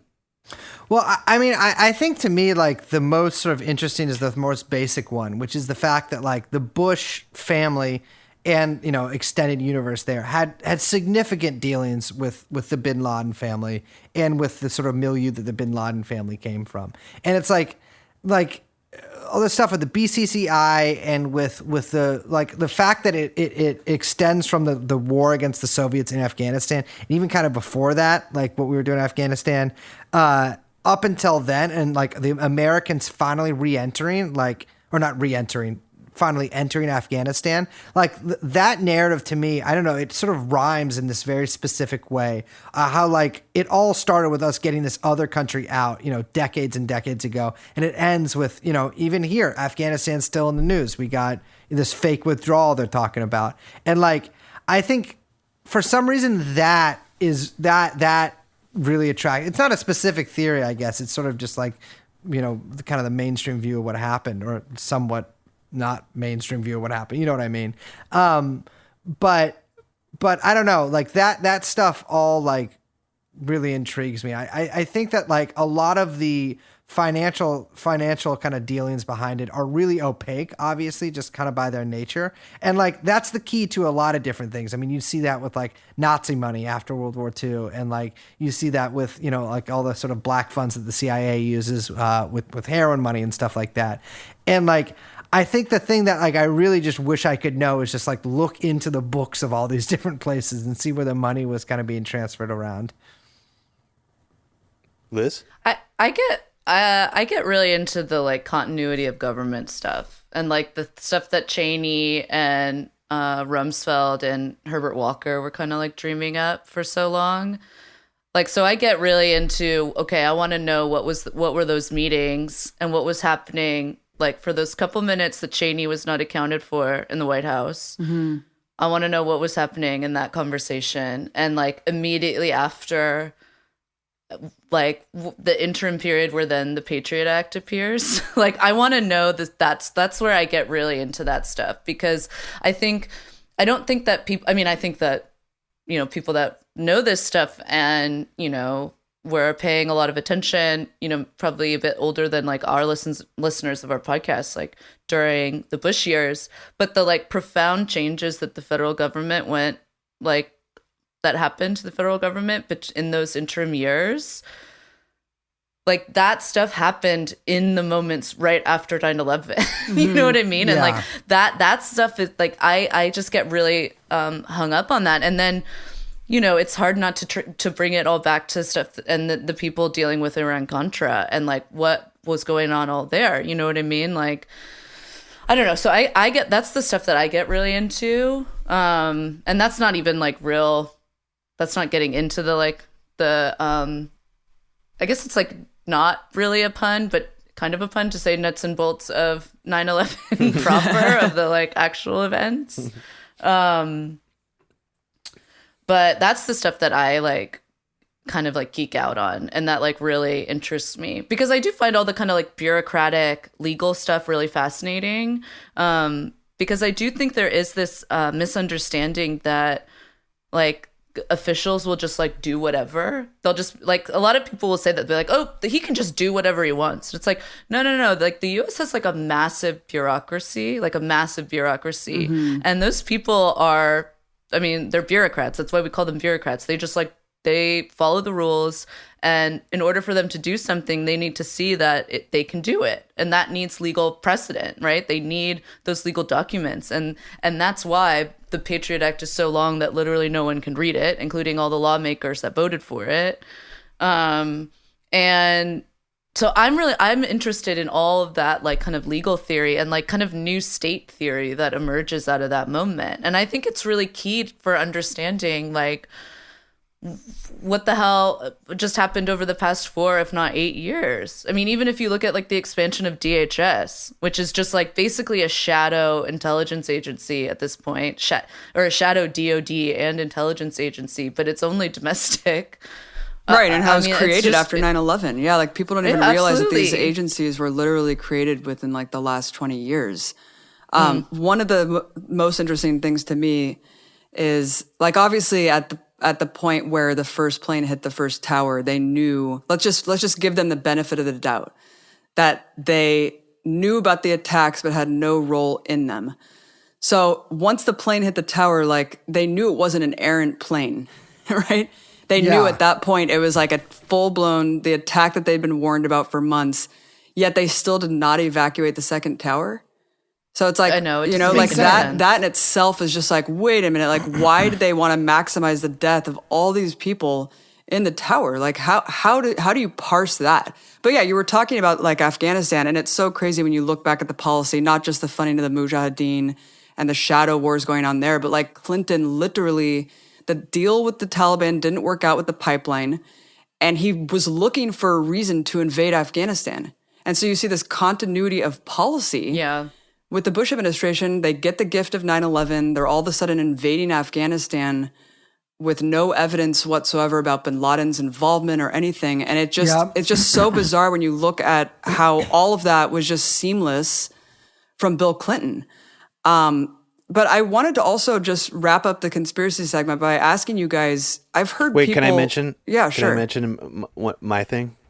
Oh, yeah. Absolutely, Rob. All three of you mentioned something, so I figure I might as well mention. I'll just acknowledge that I think that the buildings was probably the first thing that just hit me on a visceral level that this is weird, the way that the towers fell. Yeah. And I didn't even know about Building 7 until, maybe months later I had read about it. But I think for some reason that hit me on such a gut level on the day of 9/11 that like, it doesn't matter how many like debunking things I read, it has like zero effect on me. It's like it just burned into my brain that something was very strange about the way that those buildings fell. And I think on some weird, almost like emotional level, that's like what has made me stay really open-minded about it. And I don't know how they fell. I mean, people want to talk about thermite. Like, I don't know if that theory actually really holds up. I just know that they didn't naturally collapse. And that's sort of where my head will be probably until I die. So I also want to mention too with what Abby said is I remember when the Taliban offered to hand over bin Laden. Yeah. And fuck. Oh yeah. No, we're we good. were like, we're okay. All good, brother. Like, totally we'll erased from history. Yeah. I mean, you mentioned like continuity of policy, and it's like, I mean, what's the guy's name? James Jeffrey was the deputy national security advisor under Bush. Then he was the ambassador to Turkey under Bush and Obama. Then he was the ambassador to Iraq under Obama. And then he was the U.S. rep for Syria engagement for Trump. Wow. Like it's all the same. Right. The people that think this shit is like different are no. It's Same all with the same. bioterror people that Robert Kadlec was involved in Operation Dark Winter, was involved in distributing the experimental anthrax vaccine during the first Gulf War, and he's still in the Trump cabinet. Yeah. So it's wild. Fire Abby, you gotta, Fauci, like- dude. Fire Fauci. It's like, okay, well, the fire Fauci. Like, why is he still there? You know what I mean? Like, what? Well, that's the why great is he thing not about have Trump. control? He never does shit. It's in my head, the most like I guess positive spin I can put on it is it's a way to rile up the base. But it's like, dude, you are the president. You literally can't fire these guys. Like, it's like no one else in the world kind of can but you. Right. Like, just the fact that he can withdraw troops at any time, anywhere. You know, like that's Exactly. the one thing that the president could actually do. But Robbie, I just had a really bad memory actually going back to Jello Biafra, seeing him do spoken word and ridiculing 9/11 truthers and being like, do you know how big the bombs would have to God. be if you were to blow? He was like, how big would those bombs have to be? And they're carting in these bombs and putting them in the, you know, and I was just like, wait, what? Like, what is going on? Why is Jello Biafra doing this? Didn't he reference Chomsky specifically and say I'm Yes. with Chomsky on this Yeah, one? yeah, I think yeah. I think Fucking honestly Chomsky. Chomsky had a very big effect on Yeah. That's why you always got to go with Parenti. Yeah. Right. But even Chomsky, I feel like later on he was like, it doesn't even matter if he was like, even if Bush Way to move the was involved. goalpost, bro. Yeah. Chomsky And then what was is, even weirder is before Trump, I don't even know when it was. I think it was like in the middle of Trump's term, Robbie. Remember when Chomsky was like, Trump could actually stage a false flag Yeah, no, I and remember stay that. in office. Yeah. I was like, like what a the Reichstag fire. I was like, Yeah, holy it shit, was now like you're talking about Chomsky false flag terror, fucking dude? lost it. It like It would be such a shame if the U.S. were to do a Reichstag fire in like a couple buildings. Right. Yeah. God knows what would happen if something like that were to occur. Only but Trump's capable of Trump, that. Exactly. I was about to say only Trump. Only Trump is a fascist. No, but George Bush, everything that he did was just good liberal democracy. Trump is different from liberal democracy because he's fat, and I don't like that. Yeah. Chomsky's a very And likes small McDonald's. man. Yes. It drives me insane. But Joe Biafra also was once mean to me when I was 12 years old, so I never forget it. Wait, one last question before we move to Joe Biden's cabinet that I think is also really interesting. I've heard, you know, like I feel like people have like this historical analysis about how fucked up the CIA was.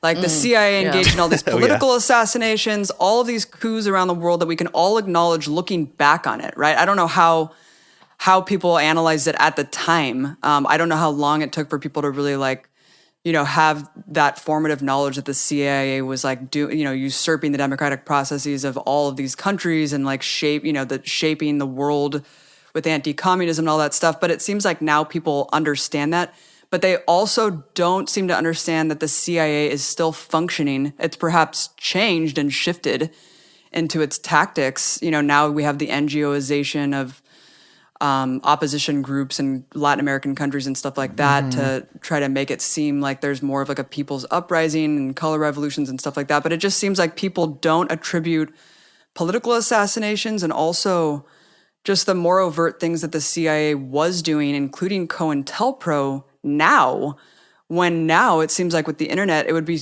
far easier to do those same things. Well, I mean, I think that people, I don't know, it's funny because there's like some statistic out there that like the trust level of media is like at an all-time low. Mm-hmm. But I would say among liberals, it's like, I think it's at an all-time high. It is. And actually like, the most trusted is Amazon, 70%. Oh, amazing. What? Great. That's Yeah. beautiful for our future. Love that. The hell? But I would say like even the left, like, or what, I don't know, however we want to differentiate left from liberals, which God knows I'm not getting in that conversation right now. But, I think they do a really poor job of being able to, I mean, everyone knows that like there are agents that are literally journalists, and there have been since, at least as far as we know, the 60s or the 50s when they started putting like actual agents in newsrooms. Like so anyone that like reads the New York Times and thinks that it's like, or the New York Times or Washington Post or wherever, that these are like trusted sources when they continue to use like unnamed government official or unnamed intelligence agent says, you know, XYZ. It's just like completely bizarre to me. Like, I don't know how you like hold that. And then also, you know, everyone on the left talks, like you said, will talk so much about COINTELPRO and they will talk so much about the, the Panthers and all of this, you know, the CIA and the FBI's relationship with the Black Power movement and the Civil Rights movement. I mean, fucking Martin Luther King. And yet they will then completely trust everything that the fucking media says, or like buy into there's somewhere a good version of the media. It's like, no. It's all one of the same. Yeah, it's like some of these agencies have changed and they're now trustworthy or something, you know? Well, it's like they believe like since the Cold War ended and there's no main adversary, which obviously they're still, you know, Russia and China, and you know, states that are associated with them. It's like the CIA just stopped doing that. That's the old bad CIA. The new good CIA is like woke kind of, and like you know, it's like, well, I mean, how could you really be against these protesters in Bolivia? You know, they're protesting over Evo Morales' environmental policies, right? Right. Like it's you know, this is actually like, no, these aren't like foreign agents. Yeah, they're foreign workers at a pro-rivers NGO. Don't you like rivers? And it's like, it kind of drives you crazy because it's like, why would they stop? It worked. Well, like their Cold War shit quickly worked. Everyone believed what was going on in Belarus. Or just like, and you know, whatever, you know, there's a lot of questions there, but just right on time, everyone was talking about like democracy movement in Belarus. Just like immediately. Well, it's like, okay, guys, let's pull back for a second. Do we not remember what has happened over the past decade and then some in Central and Eastern Europe? Like, what are you talking about? I mean, you saw in Ukraine too. It's like, you know, it's actually a protest for democracy. No, those guys, the swastikas, it is a symbol of peace, my brother. Like, no, they're saying they love Jews. Hate. It's like it's a translation problem. Yeah. That was one of the most manufactured. I mean, the amount of PR and media attention that the Euromaidan thing got, it was just insane. Even I mean, proportionally, the name, dude, Euromaidan. Oh yeah, there's like Academy Award-winning documentaries with like 3 Netflix documentaries on. It's like the amount of money spent on the media engine for that is just like that. Clearly, there was. Not, I mean, I can't say the CIA hands on it, but like everybody's hands were on that shit. The White Helmet's got an Oscar. It's got a fucking Oscar. Mannequin challenge. It's nuts. Remember when they were like firebombing buildings with people trapped inside? It's like, dude, remember the government wouldn't even let the White Helmets dude into the country because of his association with terrorists. Like, it's insane. I mean, I've been to Ukraine, and let me tell you, I know a lot of great people in Ukraine, but you cannot fucking spit without seeing somebody with like a wolf's angel tattoo or some shit like that. Like, I was in Odessa, which is like, you know, it's like half Russian, half Ukrainian speaking. So it's less, you know, I mean, there was that, you know, fucking murder, like giant firebombing there of the people in the trade union hall. But like, I saw guys in all black with fucking, you know, flags, mostly pudgy teenagers, but still marching down the streets. And then when I got to Kiev was like, okay, I get it. Maybe I will move to Israel. I'm not really liking this whole Europe thing. This is for, you know, maybe they're right. Maybe this isn't safe for us. I mean, it blew my mind. It's like, how could they have, I mean, obviously they didn't miss it. It was on purpose, you know? It's like, and then you got fucking fight. Don't get me started.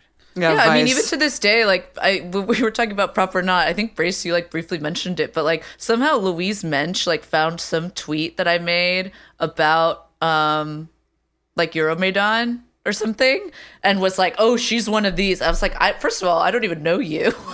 And she found like some tweet from like, God knows when, 2015 or something, where, you know, some offhanded comment about the coup in Ukraine. It's just like, it's literally like still going. Yeah. I mean, you know, in Syria, it's with Syria too. It's still going, and it will. I mean, it's all gonna come back with a vengeance with the Biden admin. Just get ready, because that's like all. I mean, it's all coming back. I feel like. All those good Obama year stuff. Oh yeah. You segued for us, Liz, perfectly. I know. Did you like that? Yeah. Thank you. Abby, do you want to open up the Biden discussion, or should I? Well, I guess you're the think tank buff guy, but I think my biggest concerns with the Biden foreign policy team is, that there was that In These Times article that talked about how like 1/3 of his transition team for the Pentagon were literally like weapons industry people. They're all involved in these super hawkish think tanks, the CSIS, the CNAS, Rand Corporation. Michelle Flourney is horrific, like literally the worst possible person that I can think of. And going back to this whole continuity of policy, continuity of government thing, really fascinating thing that I found about her, while everyone's touting her as the first woman to run the Pentagon. Oh God, it's going to be so much of that crap too.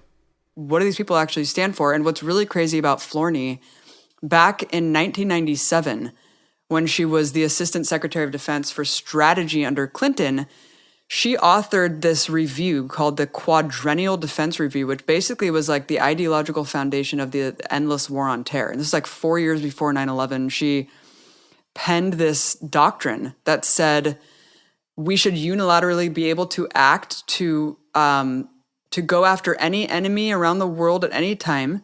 To quote, and we're going back to like capitalism as an open conspiracy. I mean, you cannot make this shit up. Like she said, quote, "We should ensure uninhabited access to key markets, energy supplies, and strategic resources by preventing the emergence of hostile regional coalitions anywhere on Earth." So framing the unilateral and illegal use of military force basically as defending vital interests. So I thought that was really fascinating that this woman is even being floated. And then, of course, you go into like, her defense contractor revolving door relationship. She's a member of Booz Allen. She oversaw, just like Susan Rice, the worst military disasters in Syria, Libya, and like the Afghanistan troop surge. I mean, Susan Rice is horrific as well. But like the CNAS, Robbie, I don't know if you want to go into that. Yeah. Sure.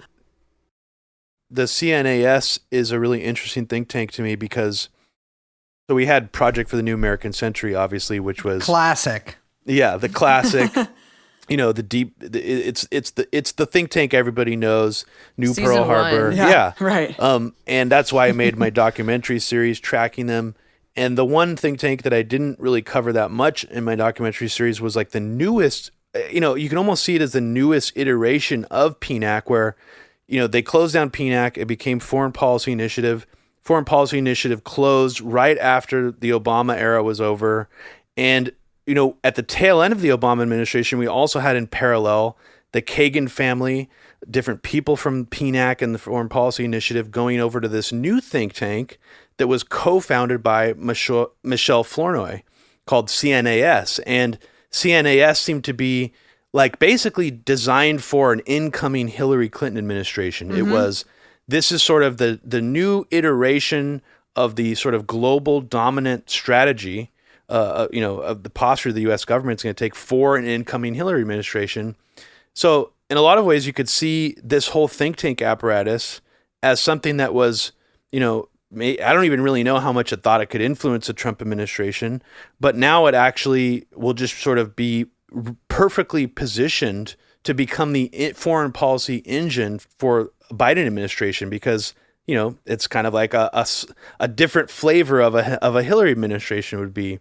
But CNAS, you could see it almost like as a similar think tank to Brookings or some of these more Europe-focused think tanks. And that's, I don't know if it was you, Liz, you mentioned earlier, that's something that I think is really in the cards that a lot of people maybe aren't thinking about right now is not just Ukraine, but other Eastern European, former members of the Soviet bloc that we want to try to like use NATO as leverage on.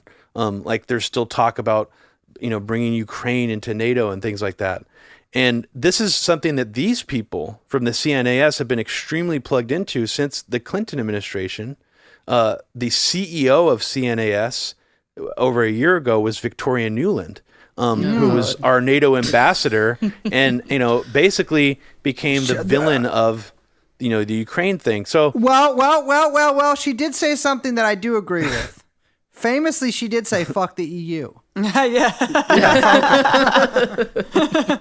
which is funny because that got more press and coverage than what her actual conversation was about, which was she was like discussing her preferences for the new Ukrainian government, like playing musical chairs. Oh yeah, with all these names before the government had even had a coup performed on it. So, but like in general, who do you guys find the scariest that you've heard of as potential cabinet picks for a Biden administration? And what have you been hearing in terms of like some of these think tanks that are, influencing his cabinet picks? I mean, yeah, I was reading that same piece talking about all of the like Raytheon, Lockheed, Rand, all the guys. They're all back. I mean, I don't think they went anywhere with the Trump administration anyway, but I think that there's a lot of papering over it, or excuse me, there tends to be a lot of papering over this stuff when it comes to Democratic administrations. I'm really worried about the Silicon Valley stuff. I am worried about, there's a lot of Facebook guys that are affiliated with, getting thrown around. Not, there's the big names that people talk about, but I mean, just on the transition team, there's like a ton of Facebook staffers and Facebook lobbyists. I would not be surprised to see other like Google people involved. I mean, the Google guys were like famously very close with the Obama administration. A lot of ex-Obama people went straight into Silicon Valley, either at like venture capital firms or as board members of various like tech companies or tech marketing companies or whatever bullshit these people are into, sickos. So that stuff worries me. There's also like just the old guys. I mean, the thing that I think people forget is that like, so there's going to be all the people that like you mentioned that were slated for Clinton and a lot of the old Obama guys, but like Biden has been in the US government for a fucking long time. And there are some like old ghouls that are going to be coming out. Like I know that Erskine Bowles is on the transition team, and he was, I mean, he's like Mr. We need to have a national dialogue on the deficit. So, and he was actually, I think Obama appointed him to manage the like he had this like debt reduction committee after the banking crisis because we spent too much on the American people and now we had to like cut Social Security or whatever Obama had planned with the grand bargain.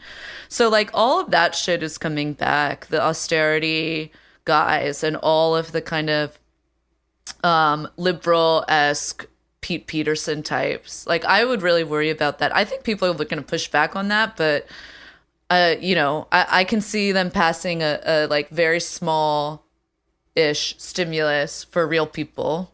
The companies will get whatever they need.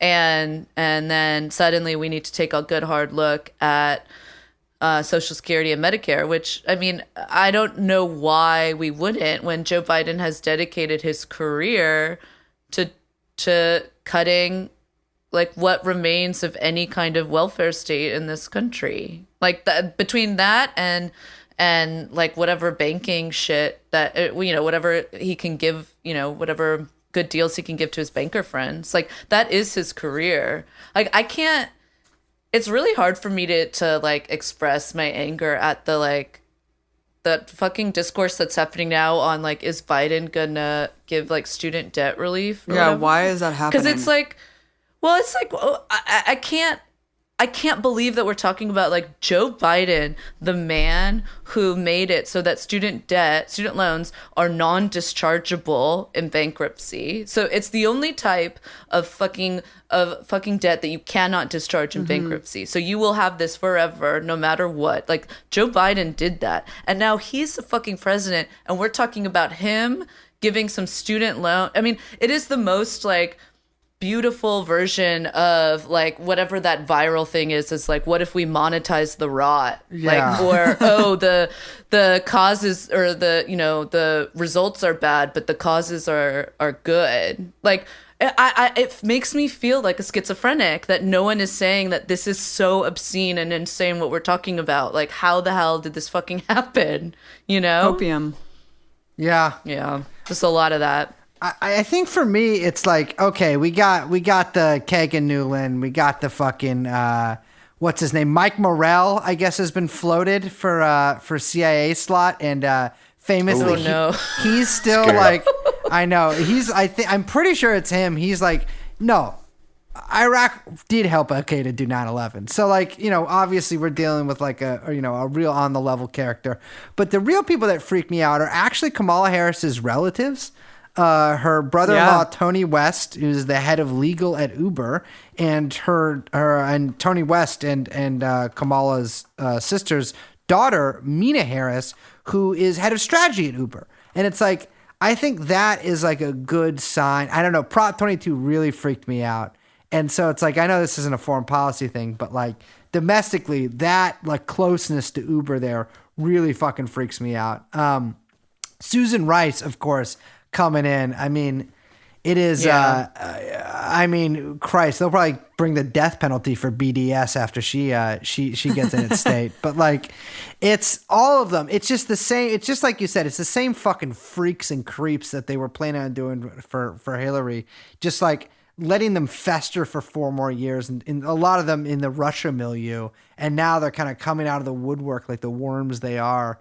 Weirdly enough, I think Biden's foreign policy will be different in some respects. I don't think the overall project will be different. I just think slightly like some certain, it's hard to say what could get worse with Iran rather than an actual ground invasion. So I'm hopeful that he's pledged to restart the Iran deal, which I'm not a fan of the Iran deal because I think Iran should be able to do whatever the fuck they want, but it's better than what's now.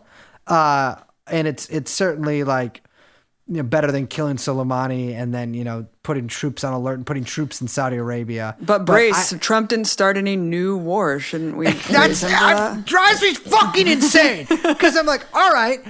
He didn't start. What new wars could he start? We're already at war with all of them. It's like, he's not going to do a ground invasion with Iran because there'd have to be some like pretext for that. That's more than what we have now. But also we don't do that. Right. I mean, it's so funny because they'll be like, oh, he didn't start any ground invasion. And it's like, okay. And then they'll be like, but Obama did all these drone strikes. And it's like, dude, you can't hold these two things at once. Like, Trump, they literally stopped. I mean, obviously the drone strike civilian statistics were fake under Obama too, because any male is a combatant. But like, they don't even count them anymore. Like Obama was just a super feminist. Exactly. So that's why he said. That's why he classified any male as a combatant. Yeah, it's like they don't even count the fucking civilian casualties. It's like people talk about, like Trump didn't start any new wars. How come, like, you remember that whole thing where he was like rude to the guy's widow when the guy got killed in Africa? What was that guy doing in Africa? Yeah, there's video. Crazily enough, there's actually video footage of that. There's like a body cam footage of that. I bet Samantha Power is going to weasel her way back in somewhere, too. Oh, she's definitely back in. Talk about someone who thinks we can invade anywhere at any time. Oh, my God. Well, it's funny because, she was floated for Elizabeth Warren's seat with the, like, crazy idea that Biden was going to appoint Elizabeth Warren to something. Oh, wow. Which like makes no... Yeah, I like how Elizabeth Warren's whole posturing with the whole, like, you called me a liar on national TV and all that shit. It was like all of it was just so she could try to get a position in Joe Biden's cabinet. Because I think at that time, she just fucking won't. And it's just so sad. It's like, dude. What's even worse, though, is like we're going to have to fucking deal with, I guess she's pretty old, but it's like dealing with her being a pain in the ass in the Senate. Like on the day, it's like, it's going to be so fucking annoying. Right. I mean, they're all worst. I will say this, Trump, if you do arrest them, I will give you credit. Like, just arrest them. Right. Just arrest them. You ran on arresting Hillary Clinton. You ran on lock her up. Just lock her up, dude. You're only in office for another month and a half. Even if they free her, you've locked her up. Just lock her up. Right. I'm a single issue voter, and that single issue is lock her up. Oh man, that'd be so good. Lock I would be anyone okay up, with man. Trump doing martial law just to, create this necessary scenario to lock up Hillary, as Q promised. Exactly. initially. Yeah. I will say, if the QAnon thing is real, do it. I don't care. You can throw me in the concentration camp. I don't care. It would just be so funny if you actually locked her up. Please. Yeah, the Susan Rice shit is so nuts too, because it's like, again, like the worst of the worst, to use a Bush admin term, but like looking at her fucking record, and it's like, dude, literally defending Colin Powell, being like, I'm convinced, like 100% convinced about WMDs, doubling down on apologizing for the entire Bush administration to invade Iraq, apologizing for genocide in Africa, driving the wedge between the U.S. and Russia and Syria, the whole chemical weapons attack, which was so bizarre too. It'd be interesting to just do a whole episode on like the dueling narratives of Russian media versus U.S. media on the chemical weapons attack and how absolutely insane that was. I felt like I was like living in an alternate And the reality. social media component too. That was the crazy shit. Yeah. It was like, it was all over Instagram. It was insane. It was like, it's a wild campaign. Like how Russia Today was All that like shit's interviewing coming the back. kids, and they were just like, yeah, people just came out and started throwing water on us and like saying that they were just like, nothing happened. I was like, it's just like, what the fuck is going on? But no, Susan Rice also apparently was instrumental in doing the drone killer Tuesdays, like overseeing Obama telling him, okay, here's who we're going to kill with drones this Tuesday. Yeah, the list, the trading cards or whatever. So yeah, I mean, in terms of the Zionist shit, like she's awful. Joe Biden and Kamala Harris, out of all of the Democratic primary contenders, I was like, I actually did a breakdown of all of their positions on Palestine, Israel, and I was like, out of all of them, they are the worst. Kamala Harris actually compared Israel to civil rights activism and Selma. God, she's so awful. The thing is, okay, so we've known her for a while. I mean, you guys too, because of San Francisco. Yep. But like, I don't think she actually believes anything, which makes her very scary to me. Like, I don't think that she actually has a worldview. It's just that at some point when she was young, they were like, you're charismatic. We should get you into politics. You know what I mean? I agree with that, yeah. And like, so for her to say that about Israel is, first of all, like, so she just says shit. You know what I mean? Yes. Like, it makes it's not coming from a place of her actually believing in like the one true Jewish state from like an ideological perspective. It's like and this is what I'm trying, I guess I see with the like polarization, and that people just say the craziest thing to like make these crazy connections. So it's like she just says, like, she's gonna say all this weird shit about intersectionality and Israel's like it's like a civil rights movement or all this stuff, like, and she's gonna like be the harbinger of that kind of like the complete and total NGOification of our reality, like, because I literally think she does not, I don't think she believes anything. Yeah, like remember in the all. primary when she like couldn't even, she was like, I believe in government run healthcare, and then like she did it twice, and then people like asked her after, and she was like, no, I actually didn't mean that. It's like, what do you mean? You've said this twice now. What do you mean you didn't mean that? That's so fucking funny. She just does what's convenient, which is like a very scary, I mean, that does not bode well for No, it doesn't. For certain things. And she's gonna be president. Yeah, right. I mean, possibly 2 terms, which is fucking with nuts. like less percent of a vote than like, I mean, that's the craziest thing to me, is because like, I mean, I guess, usually vice presidents tend not to get like a giant, Mike Pence, for example, got 0% of the vote, but like, it's still wild that like, I don't know. I'm not a big fan. Well, she dropped out because she had no money left even before. Like, it's just crazy that you can actually look at Tulsi Gabbard got more delegates than her because she couldn't even stay in the race.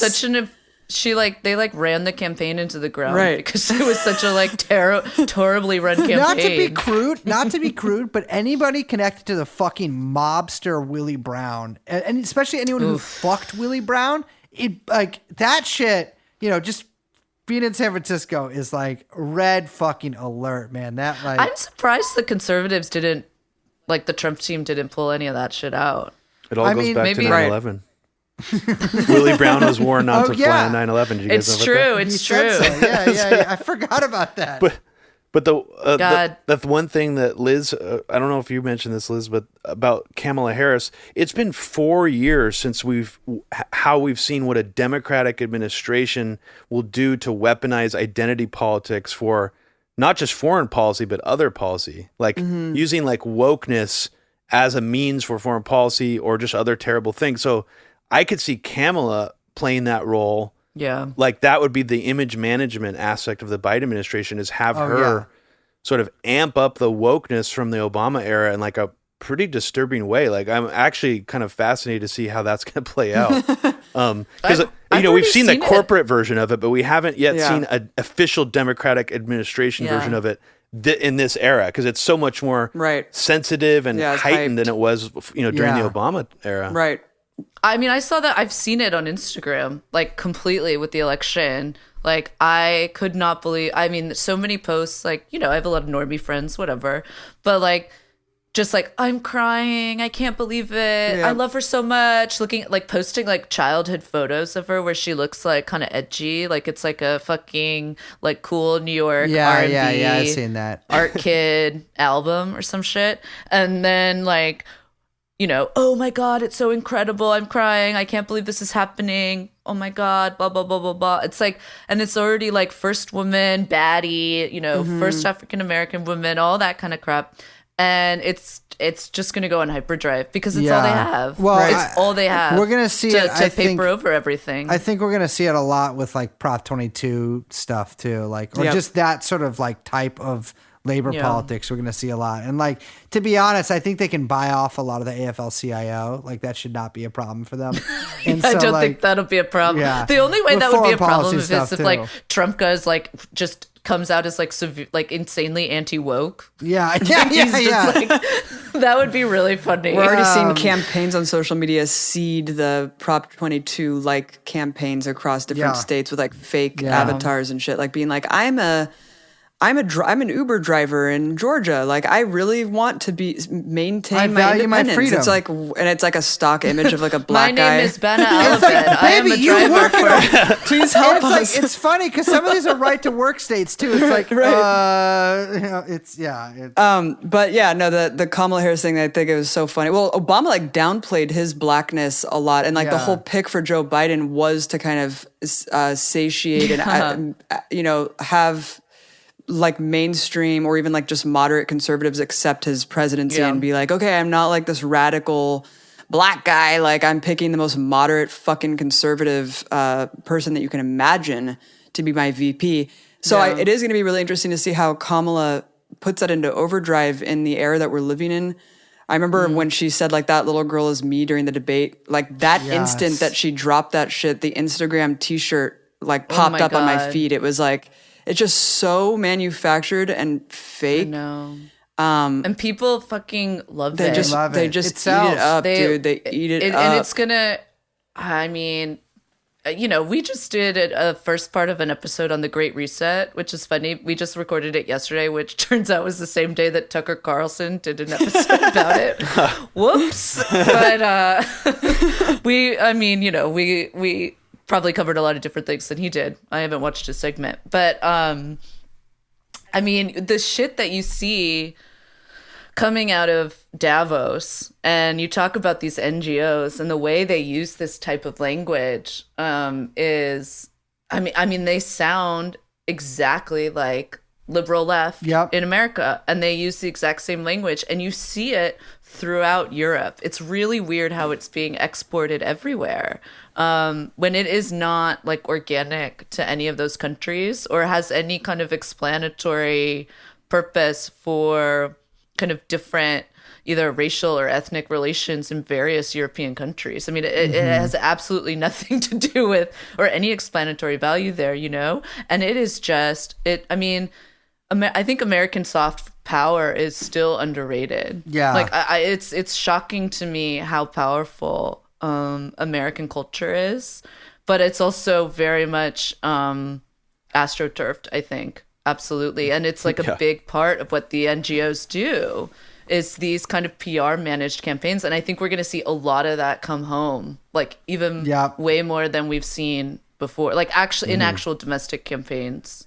we were talking about the internet censorship stuff, and Prop or Not, obviously, which was like, I feel like Prop or Not in some weird way pioneered that mentality. Like that article in Washington Post, I think that even appeared before Trump's inauguration, and it was like all these fake news websites, or Russian disinformation websites, helped shift the election, or, I don't even remember what the narrative necessarily was. I'd have to go back and read the article, but I mean, now we're in a situation where, like, we have a think tank that's been around, I want to say since 2017, called the Alliance for Securing Democracy, which is backed by the German Marshall Fund. And if you look at the roster of all the people in that, and I guess just for people who aren't aware of what that is, it's a bot tracking think tank that tracks Russian disinformation and other, now they're tracking Iranian disinformation, Chinese disinformation, but they claim that they have these bot networks and they use software to track who's putting out what narratives and how they're spreading through the internet. But the think tank is basically comprised of all the same people that were like part of the Hillary, administration, or what would have been the Hillary administration. We have Mike Morrell, we have Jake Sullivan, we even have Bill Kristol in there, Michael Chertoff. A little bit of spice. Yeah. So, and and this whole time, Bill Kristol's basically rebranded himself also as some kind of lefty or liberal. Oh my God. And so, where do you guys like see that going with a Biden administration in play? Because it does seem like we're in a really dangerous situation now, where it could amp up like exponentially now that all these same people who have encouraged and pioneered this internet censorship model to fight disinformation are now going to be in government again. I mean, a lot of them are. And there'll be sort of a unification between those think tanks and people pushing that and the government now. So, like, how do you see that playing out, and how, like, are you guys as scared of that as I am? Like, it kind of almost seems like the end of an era in a weird way to me. I don't know if you guys see it the same way, but Brace, so what are your feelings on that? I think I could see them bringing, like, maybe not a government agency, but some sort of government program to fight bots. I mean, because that was it's funny. It's actually like died down a little less, or actually it's not even died down. It's just diffused so that everybody says this now. But like, people were talking about bots at like a fever pitch, for a lot of Trump's presidency. And like, there are a lot of bots out there. I think a lot of them are U.S. government and Israeli bots too. But like, I could see like a program by the U.S. government to combat bots on these social media websites. I could also like, the Russia stuff did die down, after the Mueller report came out from most quarters, although obviously some are still going pretty strong. But I'm wondering what Biden's like stance towards Russia in general is going to be, because they spent so long basically blaming Russia and Putin in particular for installing this guy that they say was a fascist dictator. Yeah. And so it's like, I mean, what can you do? I mean, you get into office. What's your first, are you going to meet with, like, what's your stance on Putin going to be? And they haven't really like gone into it in any sort of detail. Well, Biden specifically hasn't, which is kind of interesting. Yes. I mean, I didn't really think about that until you mentioned it. He hasn't, it's weird. I feel like Bernie actually did more like anti-Putin hysteria than even like Biden pathetic, or Obama did, which is... That's Bernie, a whole other topic, but yes, I guess that is an interesting thing, because what is going to be their policy towards Russia? I mean, are they just gonna? They say they want another reset. I've heard them say that, but like, reset how? Great reset, baby. Yeah. Well, I think it'll probably go. I mean, my understanding is that there's a kind of a bit of a war going on in various agencies over people that are hawkish and people that are dovish on Russia. And there are a lot of Russia hawks, for sure. And a lot of that has to do with also being hawks on China, because the idea is that, you can't go to war with China, but you could with Russia, which is just crazy talk, but these people are crazy people. And then that would give you a strategic position against China, right? So I know that is like, and that was always kind of a big talking point of a lot of Clinton people at State Department. And there were a lot, I mean, there was like an article in Foreign Policy, like during at the tail end of the Obama admin, after Hillary had started running, that was talking about like, you know, all the like different kind of contingency plans for war with Russia. Like it's still an active thing, even if it's a nut thing. So like, I think they're going to go back to kind of like a good cop, bad cop thing. And I don't think anyone is actually going to hold any dissonance between the Russiagate thing and then having kind of normal relations with Putin. Like, I don't think any of those people will be like, they'll be like, oh, well, we patched it up because that's what we elected to do. Or they just won't even acknowledge it. Yeah, you know what I mean? I think you're right. Yeah. And like, it'll just be, I mean, I keep referring to it as like the great gaslighting of America is about to happen. But like, I really think that despite what I believe Trump is going to try to do, which is, and I hope he does, which is like have a TV network and write a bunch of crazy books. I really hope he writes books about what crazy stories, whether or not they're true. That like there is going to be a big kind of like, this didn't happen and none of this stuff happened and we didn't participate in any of this kind of crazy stuff over the past 4 years, until it's useful to bring up the specter of Trumpism in order to discipline whoever they need to, whether it's to shepherd more people to vote for the Democrats for the midterms, or whether they think the left is getting too unruly, then they bring up the specter of fascism and Trumpism. And that's how, they use climate the same way, and they'll continue to use climate the same way, I think probably even more, as a kind of disciplinary tool, you know? Yeah, well, they're doing that now with, I mean, that's the pivot. Well, it's not just the Trump administration, but they're trying to make it seem as if, China is the world's biggest polluter and they need to be what about stopped, China? What about China? Yeah.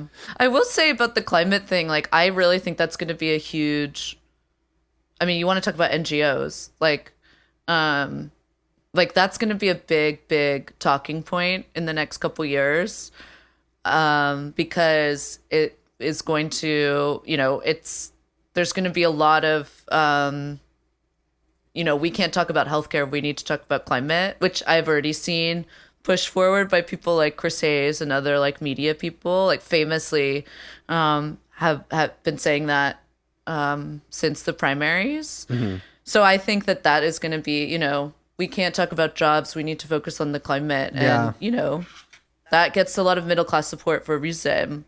And I think that's going to be a big disciplinary tool for anyone asking why the administration isn't doing anything to help people and working people.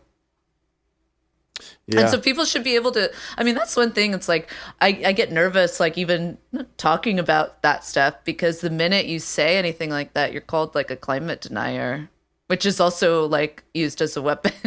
Do you know what I mean? Yeah. To like question like NGOs and greenwashing and like the way that, the US is going to bully other nations into like pretty horrific economic agreements and sanctions over what they what they sell as green initiatives or whatever. Of course, like the left has to get a lot smarter and sharper about holding the line on that shit and not like being afraid of being called climate denier, because they will be if they bring any of this shit up.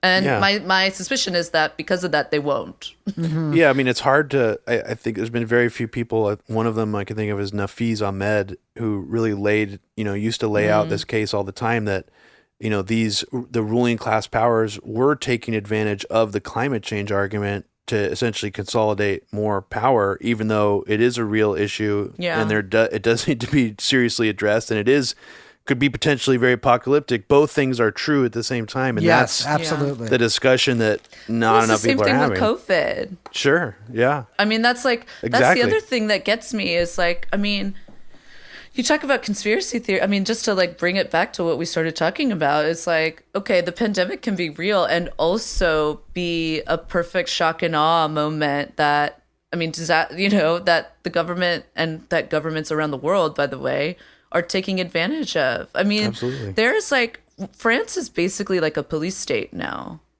And it has been going that way for a long time, especially under Macron. But they have they want to pass this new law because of they're trying to enforce these confinements and quarantines, where the new law is that now there can be no, there's on videos of the police, they'll just no one will ever be able to see their face. So the police will never be able to be identified with, by there will be no way to identify any member of the police. And if you have seen the French police, they're in full riot gear. They are some of the most brutal forces in Western Europe. I mean, it's really crazy. I mean, what they look get like away soldiers. with. Yeah.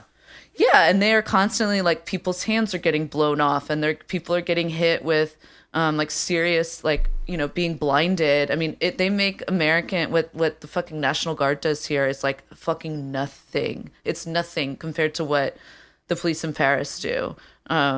It's really obscene, and all of that is happening under the pretense of emergency orders because of confinement. And you point any of this out and people, suddenly you're anti-masker, or, oh, you're COVID truther, or, it's pandemic or whatever. And it's just it's this crazy binary thinking that is just, I mean, there's absolutely no way to have any kind of critical or political culture on the left unless people get rid of that. Yeah. And I just don't know if they can. Yeah, I think it's there was an old book that was put out by I don't even remember which generic lib wrote this, but it was simply called Reframing the Debate. And it was just all about how the right-wing sort of media machine is so good at framing the debate and setting the narrative that the best way to combat it is to reframe the debate. And I just always remember back to that, even though it's sort of it was probably passed around Democrat, carry groups and stuff back in the day, but it's still a really important lesson to be learned of it doesn't matter that the right or these dirtbag sort of grifter right-wing actors have framed the COVID debate in the way that they have. You still need to stand up for your principles and actually reframe it differently. If unless you're just in it to coast on some wave of whatever's the trend on the left right now. I just think too many people are just stuck in this groupthink mode. I mean, it happens, it's not just in politics, but it happens in art scenes, music scenes. Social circles. Yeah. It's just, but it is something that really needs to be contended with on the left. And I don't know how people get out of that. And I think people are very, very afraid of being even remotely associated with Trumpism, if they don't like Trump. And maybe Trump leaving will change that, but I don't think so. I don't think so. We're still in some weird zone where, people will even be afraid to criticize Kamala Harris because she's a black woman, so there's just so many, I don't even know where I was going with that, but I mean, I completely agree with that. It's really difficult because whenever you criticize either Biden or Trump, people just assume you're for the other one. And that has been, you extend that out to masks or to or not masks, but just COVID stuff, climate stuff, any of this stuff. If you're at all critical of this mainstream narrative, people really get at you. Yeah. Yeah. It's also from what I've noticed, all it takes is more than one, but I would say at least three people to kind of say one thing, and then everyone is oh, okay, we can say that now. Yeah. It's just it's been wild to watch people. I mean, okay, walking back on Russiagate was one thing, but it's been really wild to watch people say, "Oh no, we knew the whole time that Trump wasn't a fascist." It's wait, what? That's not. It's I mean, and this is what I'm talking about with this shit driving me crazy. I mean, it's the same thing with the student loans and Biden thing. It's this dissonant, I can't hold it in my head. It makes me feel schizophrenic. Yeah. And there's, I mean, it's so funny because the left always rails against, You know, how come the people from the Iraq war and the banks, they never, you know, no accountability there? And it's like, yeah, I agree. And it's like, wait, how come there's no accountability to you guys? Yeah. Like, wait, you guys were leading the charge over the last 4 years of the quote unquote left, and everyone's been led astray. How come there's no accountability for you? How come actually you're getting like bigger and more and like bigger and more notable jobs? Wait a second. Why don't we take a look at this? You know? Yeah, it's funny too. One example I can think of people just sort of rewriting history is, you know, a lot of people on the left like to pretend they weren't into Obama. You know, I'll encounter so many people who are like, yeah, I voted for Obama. But it's that accountability of being like, yeah, I voted for like a war criminal, and I was, you know, I had the wool completely pulled over my eyes. You never get any like confessionals or people actually like talking. I mean, I voted Grace for and Obama I were just talking about this earlier today, because I was saying it's so crazy to me. Like, I can't believe that there's like this weird culture that like everyone has to be right all the time, and if you weren't, then like you have nothing to say or no leg to stand on or whatever. But it's like, it's so weird to me that people can't just be like, oh, I got that wrong. And now I think a lot of people got it wrong. And what's important is that we understand why we got it wrong.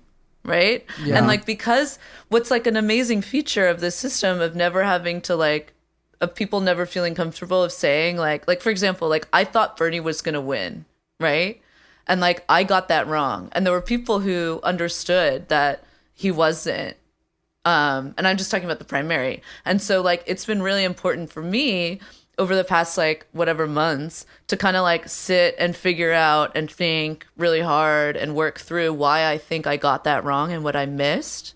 And like what I'm saying is the amazing feature of this culture on the left of like never being comfortable of saying you were wrong or that you got something wrong is that you never have to actually examine why you got something wrong, and you can just like continue to move on ad infinitum. And so there's never any reflection or any kind of, not even like, there's just not even an interest. There's not even an acknowledgement that maybe like some reflection and like thinking of like how everything went wrong when we thought it was going right like happened. Do you think we'll see some save face maneuvers by these sort of mainstream media, these neoliberal, you know, beltway reporters to be like, yeah, you know, I got fooled into thinking Trump was a fascist and he was a Russian Manchurian candidate, but we need to like reflect on how we got it wrong and you know, move forward. Like, no, never. You don't even see any like superficial puff pieces in that direction. I mean, that was a fucking industry, man. Like, there's literally one of the biggest podcasts on Patreon is a podcast called Mueller She Wrote, which is just two fucking batty freaks talking about like Russia stuff now in 2020. I mean, even when everyone else has dropped it, it's fucking raking in the dough, you know, like. This was a cottage industry. It was more like, if you got to think of it almost like, like gold mining, right? Like everybody rushed out west, got their fucking piece of gold. They you know, it's all gone. And then they fucking split back to Hungary or whatever the fuck all those gold miners were from. I guess they just moved to San Francisco. And it's like, there's not going to be any reflection on that. I mean, there's no financial incentive for it. So why would there be any? And these aren't like, you know, I would not call them sincere political. Well, they are sincere political actors, just maybe not in the way they think. But you know, it was a lucrative business. Now that the business is done, they'll move on to the next one. Yeah. Now there is no financial incentive, at least not yet. You know, maybe there will be in the future for someone to come out with a groundbreaking book about how, you know, Russiagate was all fake or something. But yeah, that seems very unlikely. But Liz, I don't know. Do you have anything to say about that? No, I just think it'll move. It's just one cottage industry to another. These people don't have any, I mean, you know, I think we saw there, I mean, the entire like anti-racist, like industry of self-help books or whatever that sprung up like seemingly overnight. Yeah. Like, or whatever, white fragility stuff that swept the nation. Mm-hmm. It'll just be like continued iterations of all that kind of, I mean, I think that we're going to see a lot of that stuff in the next couple of years. But, you know, I think it's just going to be, everyone's always got something to sell. Yeah. Well, I guess we'll leave it there. Thank you again, Brace and Liz. Thanks for joining, having It was us. so fun. Yeah, it was a blast. Mighty Roots Radio. We got to have both and- the Martins on sometime. Yeah. Yeah, well, we're gonna do crossover Maybe we just episodes. talk. Yeah. Let's do some crossovers and more crossovers in the future. And and everybody out there listening, check out the TrueAnon podcast. They have 117 episodes out already, which is pretty incredible. And you guys are doing great work. And I recommend everybody check out your podcast. Thank you, Rob. It means a lot. I'm a big fan, so thank you. Yeah, thank you so much. Thank you, guys. Hey, it's me again, Robbie Martin. Just reminding our listeners out there that we couldn't be doing all this content, we couldn't be putting out this many episodes if it wasn't for all of our Patreon subscribers out there. So thank you again for being a subscriber of ours. But if you aren't a subscriber of ours and you like our podcast and are a listener, please consider becoming a subscriber for as little as $5 a month. That gives you access to our bonus episode every month. We do one bonus episode for our Patreon subscribers only. And currently we are doing a multi-part series on the Freemasonic history of the United States. Part 4 of that will come out at the end of November to our Patreon subscribers only. And if you want to donate an additional $5 for the $10 subscription tier, you get access to our private Media Roots Discord channel, which has become quite active over the last couple of weeks. And if you're interested in checking out more of Brace and Liz's TrueAnon podcast, you can access that through pretty much any podcast platform. And I appeared on the podcast on episode 85 and episode 117. So thank you again for listening to Media Roots Radio. Take care.